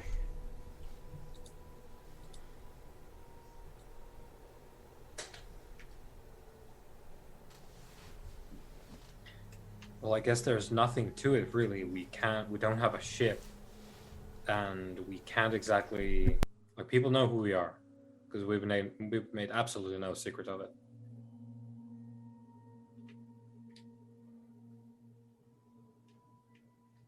So I guess what do? We cause more trouble for them, or do we ignore them? I guess. Well, generally, if you remove the person paying the bounty, they can't collect it, so the price on your head should technically vanish. Plus, they have boats that we could claim as spoils of war. Oh yeah, Plus, it'd be fun to rob a pirate. Yeah, it would be fantastic, and I would like to have a bard nearby for the song afterwards. But getting to the boat would be a whole thing. Given us Done we're like quietly our at own. night. Yeah, we just need to find one that is close to the coast, and that's going to be the first step, right? Yes. Well, then we need eyes on this location because they'll have boats. What are our priorities? The sort of garrison thing is being dealt with, right? We made a sort of plan with the castellan to. Yes. We need to go and figure out what this wolf wood situation is. Yes, I think that is a priority. I think we can deal with the pirates in time. I think probably let's go see if we can find any trace of what this is in the wolf woods, and if we can't, we'll just come back and go on with other business until something else. Okay, but just bear in mind that forever how long we've got this price on our head, we're always going to have people coming after us. Yes. That are equal or better than your friend. He's very good though. Like, I wonder what happened to him because he used to be knocking out gold teeth, from the corpses afterwards on the battlefield. Now, Quentin, based on your sort of training, you're like pretty sure that this guy's either a very skilled thief or an assassin of some kind, given like how he managed to like get into the village without anyone spotting him and literally get right up to Weimar and be like, "Oi." Yeah. But he's a good one. Like even back in the bone picking days, there were people who dealt with that badly, and he wasn't one of those. Yeah, but time changes everybody. It does. He was not a killer back then. He was just doing business. Well, he looks like a killer now, mate. He does, very much so. And I'm very happy that he still remembers some of the good times. And I think that's the only warning we're going to get. Yeah, absolutely. And he's going to be in trouble anyway, if any of this gets out. So let's not do that. So it'd be advantageous to deal with the actual problem then, being the pirate. It's going to be a big trek. So I guess there's two options here. We go into the Wolfwoods to see if we can figure out anything else, and the garrison problem moves on of its own accord. And the other option is we head along the coast, try and get a sort of window to maybe deal with some of this pirate problem and the bounty, and we're going to leave all this to play out as it will, with the garrison and whatever's in the woods. Let us spend a day in the woods. See if we can't find this creature. And if we can't, then we can go and deal with the direct pirate problem.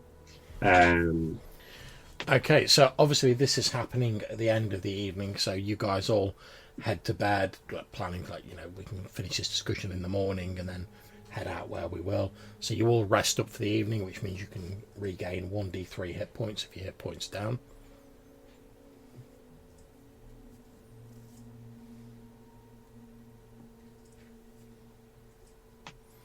And obviously you can roll for bullseye as well.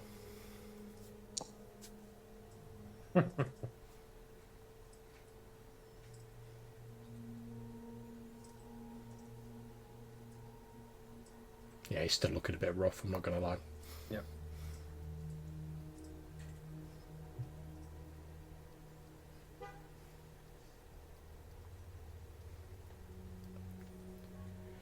Okay, so next morning when you guys rise, McCord has recovered a little bit, although she's still not really well enough to travel.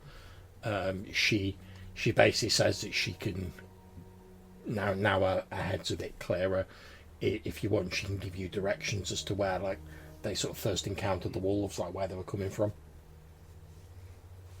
Yeah, definitely. Okay. So I'm assuming, based on previous, Weimar's like, show me on the map where the wolves were. Mm-hmm. Okay, and she indicates an area here, which is like a day away, basically.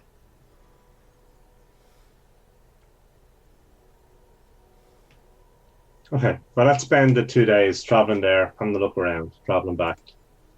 And then by then she should be back from the Staffstone Tower or close enough with her 10 men, and we could be somewhat confident the village is in good hands before we go chasing pirates.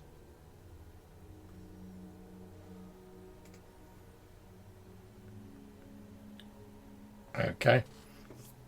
So, following the directions, you guys head out, starting fairly early. So it's probably sort of late afternoon when you get to the area. And as you arrive in this area, you can see what appears to be nestled amidst the pines of the Wolf Forest is what appears to be an old sort of stone, like ruined chapel or an abbey, perhaps.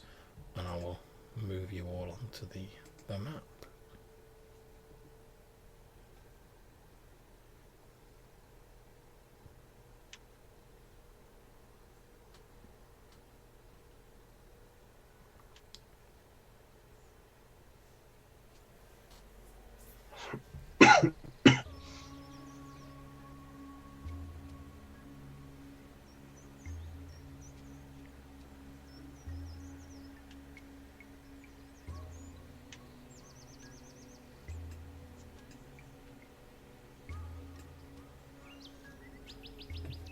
I'm hoping you guys can all see the map. Not quite. I'm just refreshing. That's fine. Not yet. It's fine. It's okay. loading. It can be time to just drop your characters on there anyway. So, one question: are you taking Wolf's Eye with you? No, he's gonna recuperate. Okay.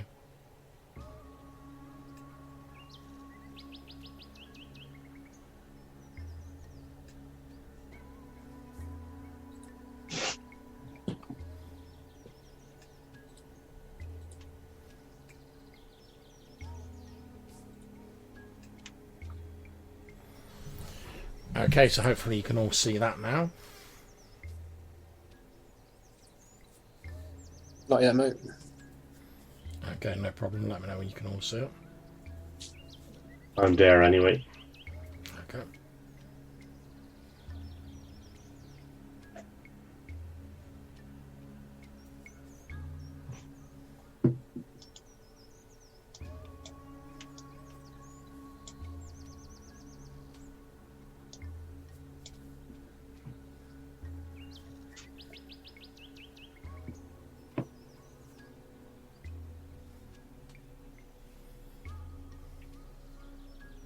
Yeah, I can see that, mate. Okay, cool. So, as you're looking across a small stream with a wooden bridge, the stream's pretty much frozen anyway, so you could walk across. You don't need to use the bridge.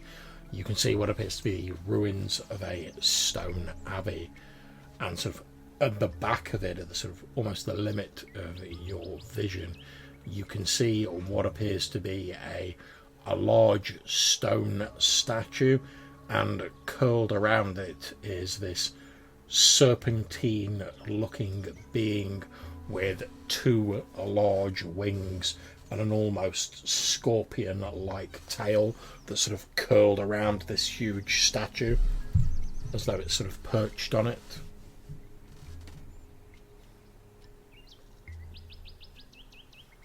How about them pirates?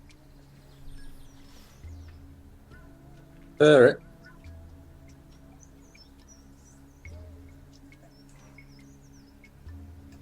What do you guys want to do?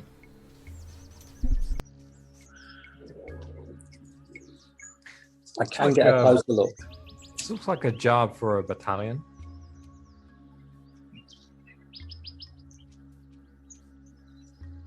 Maybe we should all speak in whispers. I mean, if you did want to get a closer look at Quentin, you could certainly try a move silently attempt.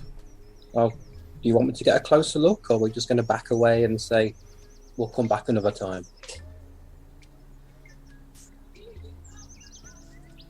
What are we thinking, Malcolm? I'm thinking it might be clever enough to talk. And I'm wondering, speaking about alliances. You want to parlay with the thing? I kind of do, yeah. The thing that just probably sent all those wolves our way. Yeah, but wolves don't talk. Yeah, but they do bite people in half. Yeah, but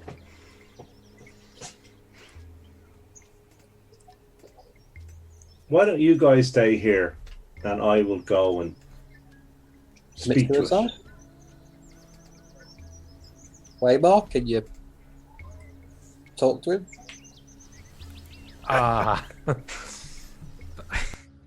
Don't quite know how I would approach that.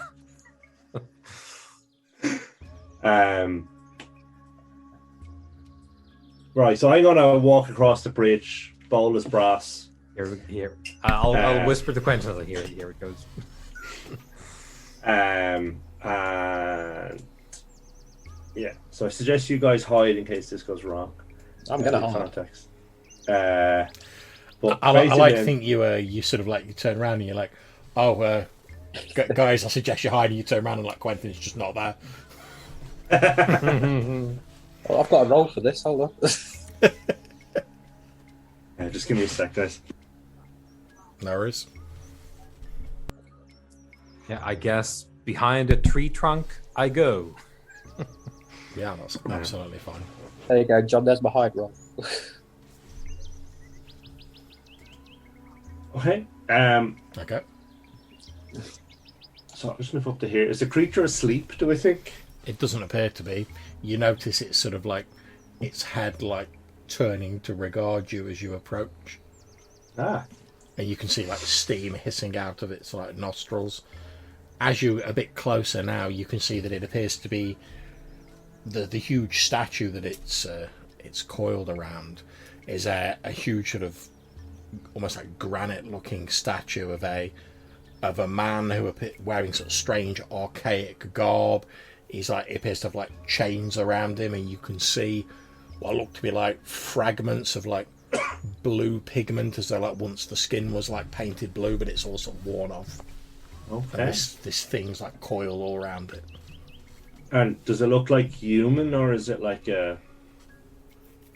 It does look human, yeah. Okay.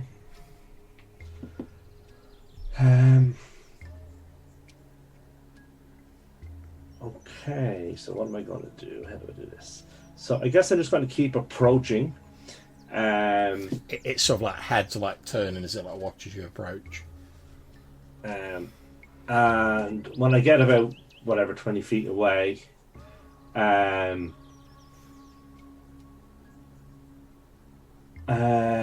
am I going to say? What am I going to do? I'll just kind of say, Master Wyvern, assuming I know what it is. Yeah, it's a pretty safe bet that you're like, yeah, let's go Wyvern.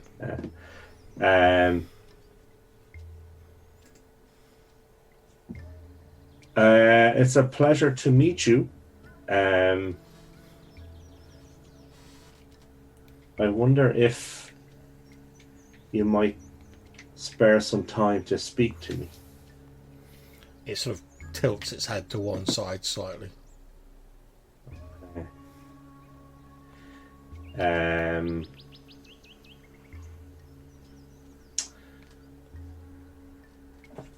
So I assume I have some sort of kind of dried meat, kind of rations in my bag. So I will take out a handful and throw it towards the wyvern. Okay, you throw this meat towards the wyvern, and then like almost quicker than your eye can perceive, its large barbed scorpion-like tail sort of flashes out and like pierces the meat that you've dropped on the ground, and you can see this colourless liquid like dripping from the end of the stinger as it impales this meat and sort of brings it back on the tail and sort of pulls the meat off with its sharp fanged jaws. Okay. So I'll throw it a second bit. Yeah, again the same thing's happened. The tail's like... Okay. And has it made any other movements, or is it... No, it's still following you, but it's not made any sort of movements towards you. One thing you do notice, either, is as the stinger like plunges into the meat, where it does, where this colourless liquid touches the meat almost immediately seems to sort of like blacken and darken in colour. Okay. Did that happen with the wolves too? Did they blacken and darken around wounds? Yeah, the area around the wounds was sort of darker, yeah. Okay.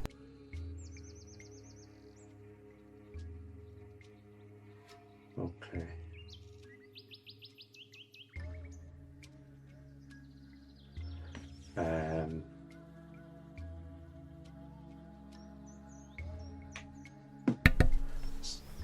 So I think I will throw a third piece of meat, and as I do so, approach to within 10 feet.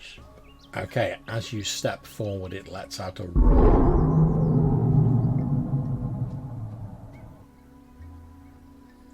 And again, the tail goes like... and it grabs the meat. Was it a go away roar, or a... It seemed to be quite a sort of threatening roar, and it only sort of really made it as you moved closer to it. Okay. So I guess what I will do then is start backing up. As you're doing it, it's like chowing down on the last bit of meat you've thrown it. Yeah. You see it sort of like stirs a little bit restlessly as its coils move around the statue. And I guess I'll just keep dropping further and further away. Okay. And see if it.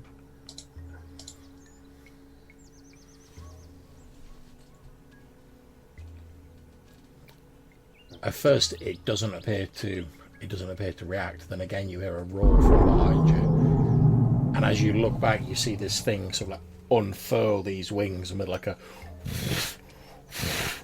It sort of like takes off from uncoiling from around the statue into the air, and it starts like gliding rapidly across the ground towards you. Okay. Okay.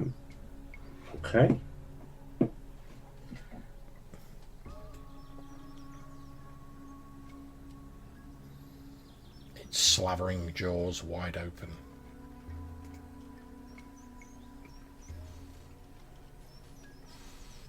Okay, so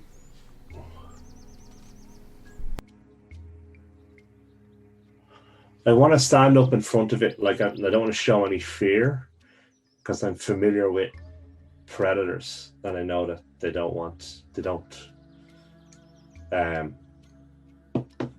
they react to fear. So I just want to kind of stand up, kind of face to face with it.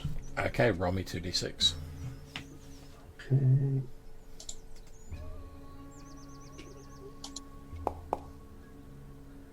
7. Okay, it lands maybe about 10 feet away from you. You feel the sort of downdraft gust around you as it lands, and again it sort of like it lets out a mighty roar in your direction.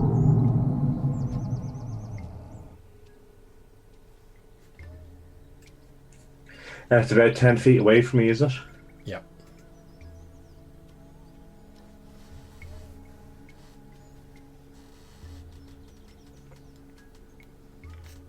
While this is going on, what are Quentin and Weimar up to?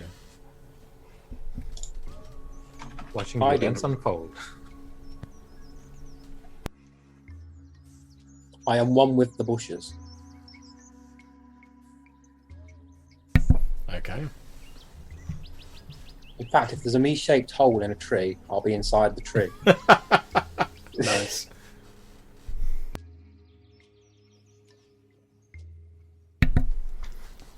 Okay, so this thing's landed and it's growling menacingly at you. Malcolm, what are you doing? Okay, so I want to take a step towards it and see what happens.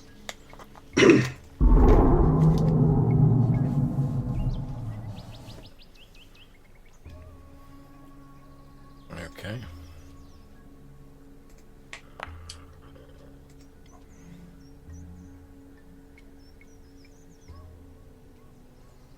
Okay.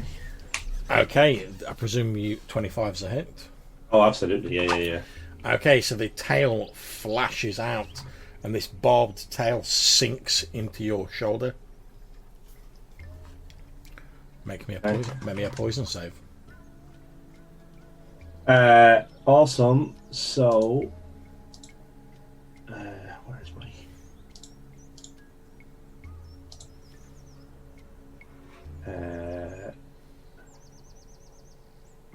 Death and poison. No, that's a pass. Okay, so as it pulls out, you can see there's like a dribble of this clear liquid on your shoulder. For a few moments, you feel like very woozy and weak. Your vision sort of swims in front of your eyes, and you sort of stagger back a few places as you feel the sharp pain as this barbed, poisonous sting is like and pulled out of your shoulder. As you feel the hot breath on this thing as it's sort of like slowly moving towards you now on its two legs. Obviously, presumably this is how it hunts. You're a sort of ranger type. Presumably it's expecting you to be like lying on the ground dead after poisoning you, so it's sort of like slowly moving towards you, like growling all the time. Possibly a little bit wary because you've not immediately fallen over. Okay. Obviously, you've taken 6 damage. Yeah, I've added them. So what I think I want to do is roll around the side of it. Okay. And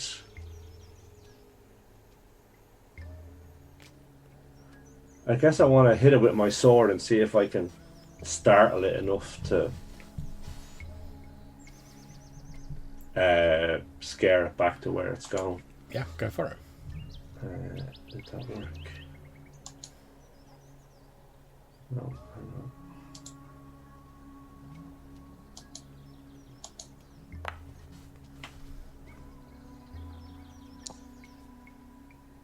$18. Okay, that is indeed a hit. So you managed to find a sort of weak point in its scaled hide and drive your sword into it.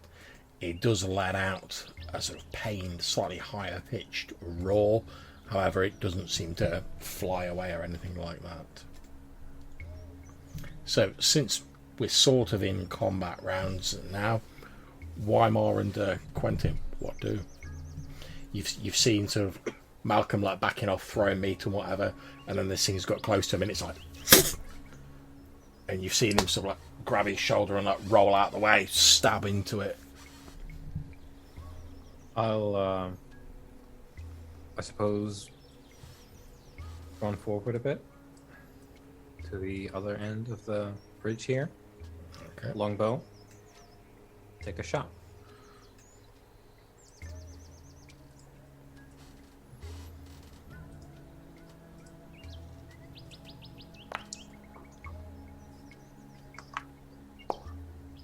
Could have used the bigger damage, but Okay, your arrow glances at the creature, and again it lets out a roar.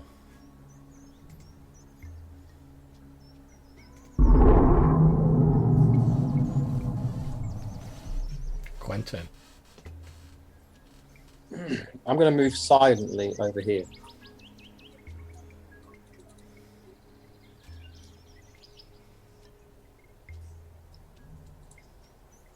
Okay, feel free to move yourself and make your move silently roll. Move silently as only you can see. Yep. Okay. So you run across softly and as silently as you can across this frozen river and underneath the big tree. To be honest, the thing's not paying a great deal of attention to you at the minute. Okay. So what are we saying, Dave? So that suits me, mate. As long as it's not paying attention to me, it's fine. Okay. So now this creature is going to attempt to bite Malcolm. No need for that. Ooh. Okay, you take 13 hit points of damage as this huge, almost draconic-like jaws clamp onto one of your legs. Okay. And it's pretty much sort of like lifted you up into the air by one of your legs. Okay, so it proper has me stuck. I can't move. Yep. Yeah. Okay. Awesome. So, swinging upside down from its mouth, and just going to try and cut its neck and try and damage the soft under part of its body. Go for it. Oh, hang on. I've done something wrong there.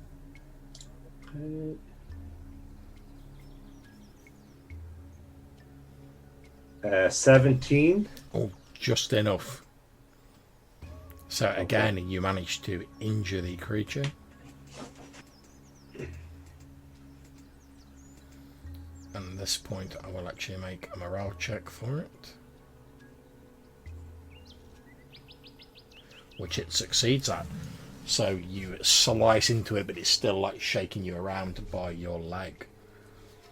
What am I? You can see this thing, Malcolm's like hanging. One of his legs is entirely in its mouth. He's sort of hanging upside down, like, trying to slice at it with his sword. walk up there, sling the bow, shield, pistol, take a shot. Go for it.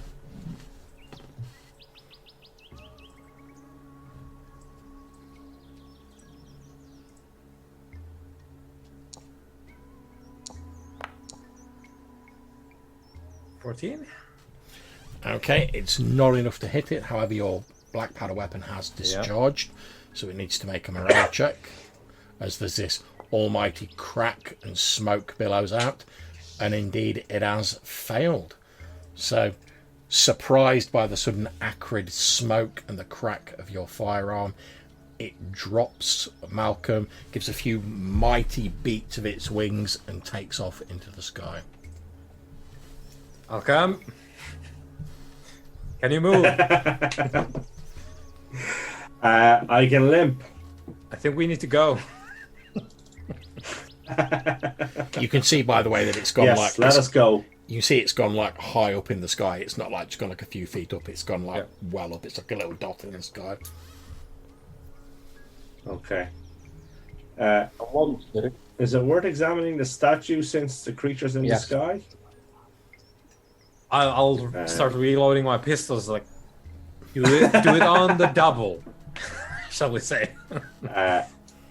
So I will limp over here and examine the statue and see if there's anything interesting or exciting anywhere around. Okay, so anyone who's searching can roll me a d6. The statue is as I described it. It's like this very tall, sort of very muscular-looking man with sort of chains wrapped around it in archaic, almost sort of like proto-Egyptian, ancient Egyptian dress. Chains all around it. There's vague flecks of like blue clinging to like the areas that are skin, so it might once have been entirely coloured blue. Quentin, as you're looking at the large table next to you, you can see there appears to be a large stone tablet on it. And as Quentin's looking at that, Malcolm, you sort of look underneath the table and you can see there's what looks to be an old battered book underneath there. I'll give the tablet a read. Okay, no problems.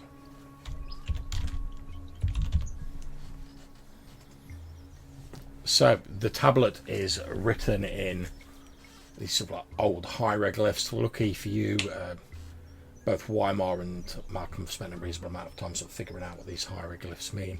And between all of it takes you a little bit of time, but you're able to work out the meaning of it. And it basically says, the ancient ones who tutored us in days of old have departed, taking the best of those blessed with their blood. Most people believe they have forsaken us and turned to their pupils, the Senna, for rulership, but I have faith they will return. Cabrakan.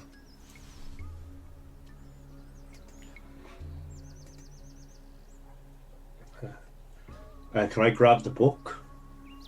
You can indeed. You grab hold of the book. I'm just going to find the items for those and I will tonk those onto your character sheets. So, let's see, Malcolm.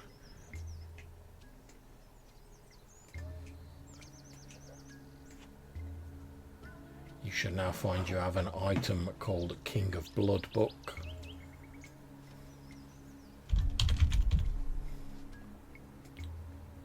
And I'm just going to, as soon as the interface stops messing me around, I'll stick the tablet on Quentin's sheet.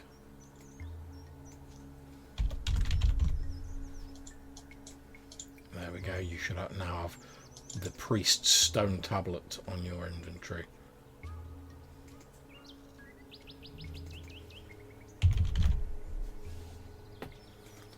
And obviously you've got the book. There's a little button you can click on which should bring up an image of the text. Okay. And can we translate the hieroglyphics, or are these different? It takes you a little bit of time, but you do indeed translate it. And it says, I cannot let the others in the monastery know. In fact, do you know what? I can just change the picture for you. Rather than me read it all out. Get you to read it out. What am I saying? Let's see if this works.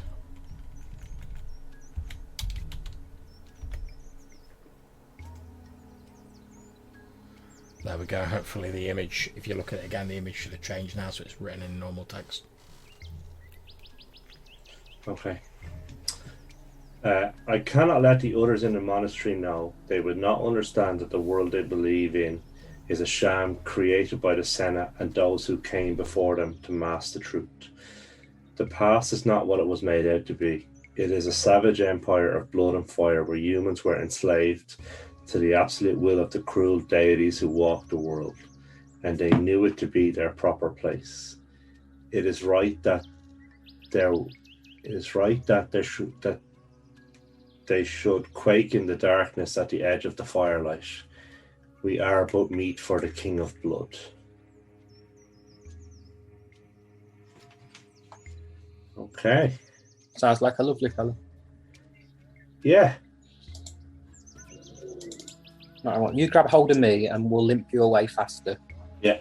Sounds like a very good plan. I guess we'll limp all the way down to here. Yeah.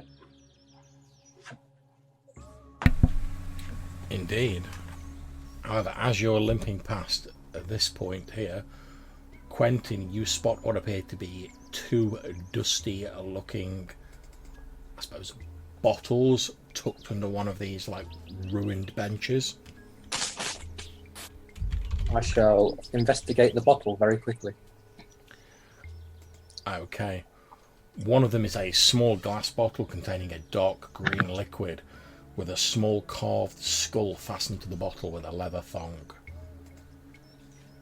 The other is a sort of round bottomed glass bottle containing a pearlescent liquid. And I will, assuming you're grabbing them, I will add the little take card them, yeah. sheet. You should It's not now tied down, take it. You should now have two items called Dark Potion and Pearlescent Potion. Nice. I shall figure out what they do later. Indeed. And I presume the plan is to pretty much hot-foot it away from the area, is that correct? That's about the sound of it, I think. Yeah. Okay, so just to check, see if cause obviously it's taken you guys a bit of time to decipher the hieroglyphics and whatnot, just to see if the creature like returns before you've had a chance to scram out of the area. Can one of you, I'm not fussed who it is, just roll me a d6, anything but one, you're fine. I'll do it since I are Simbar. Yeah, no problem. You guys managed to hot-foot it before the wyvern returns.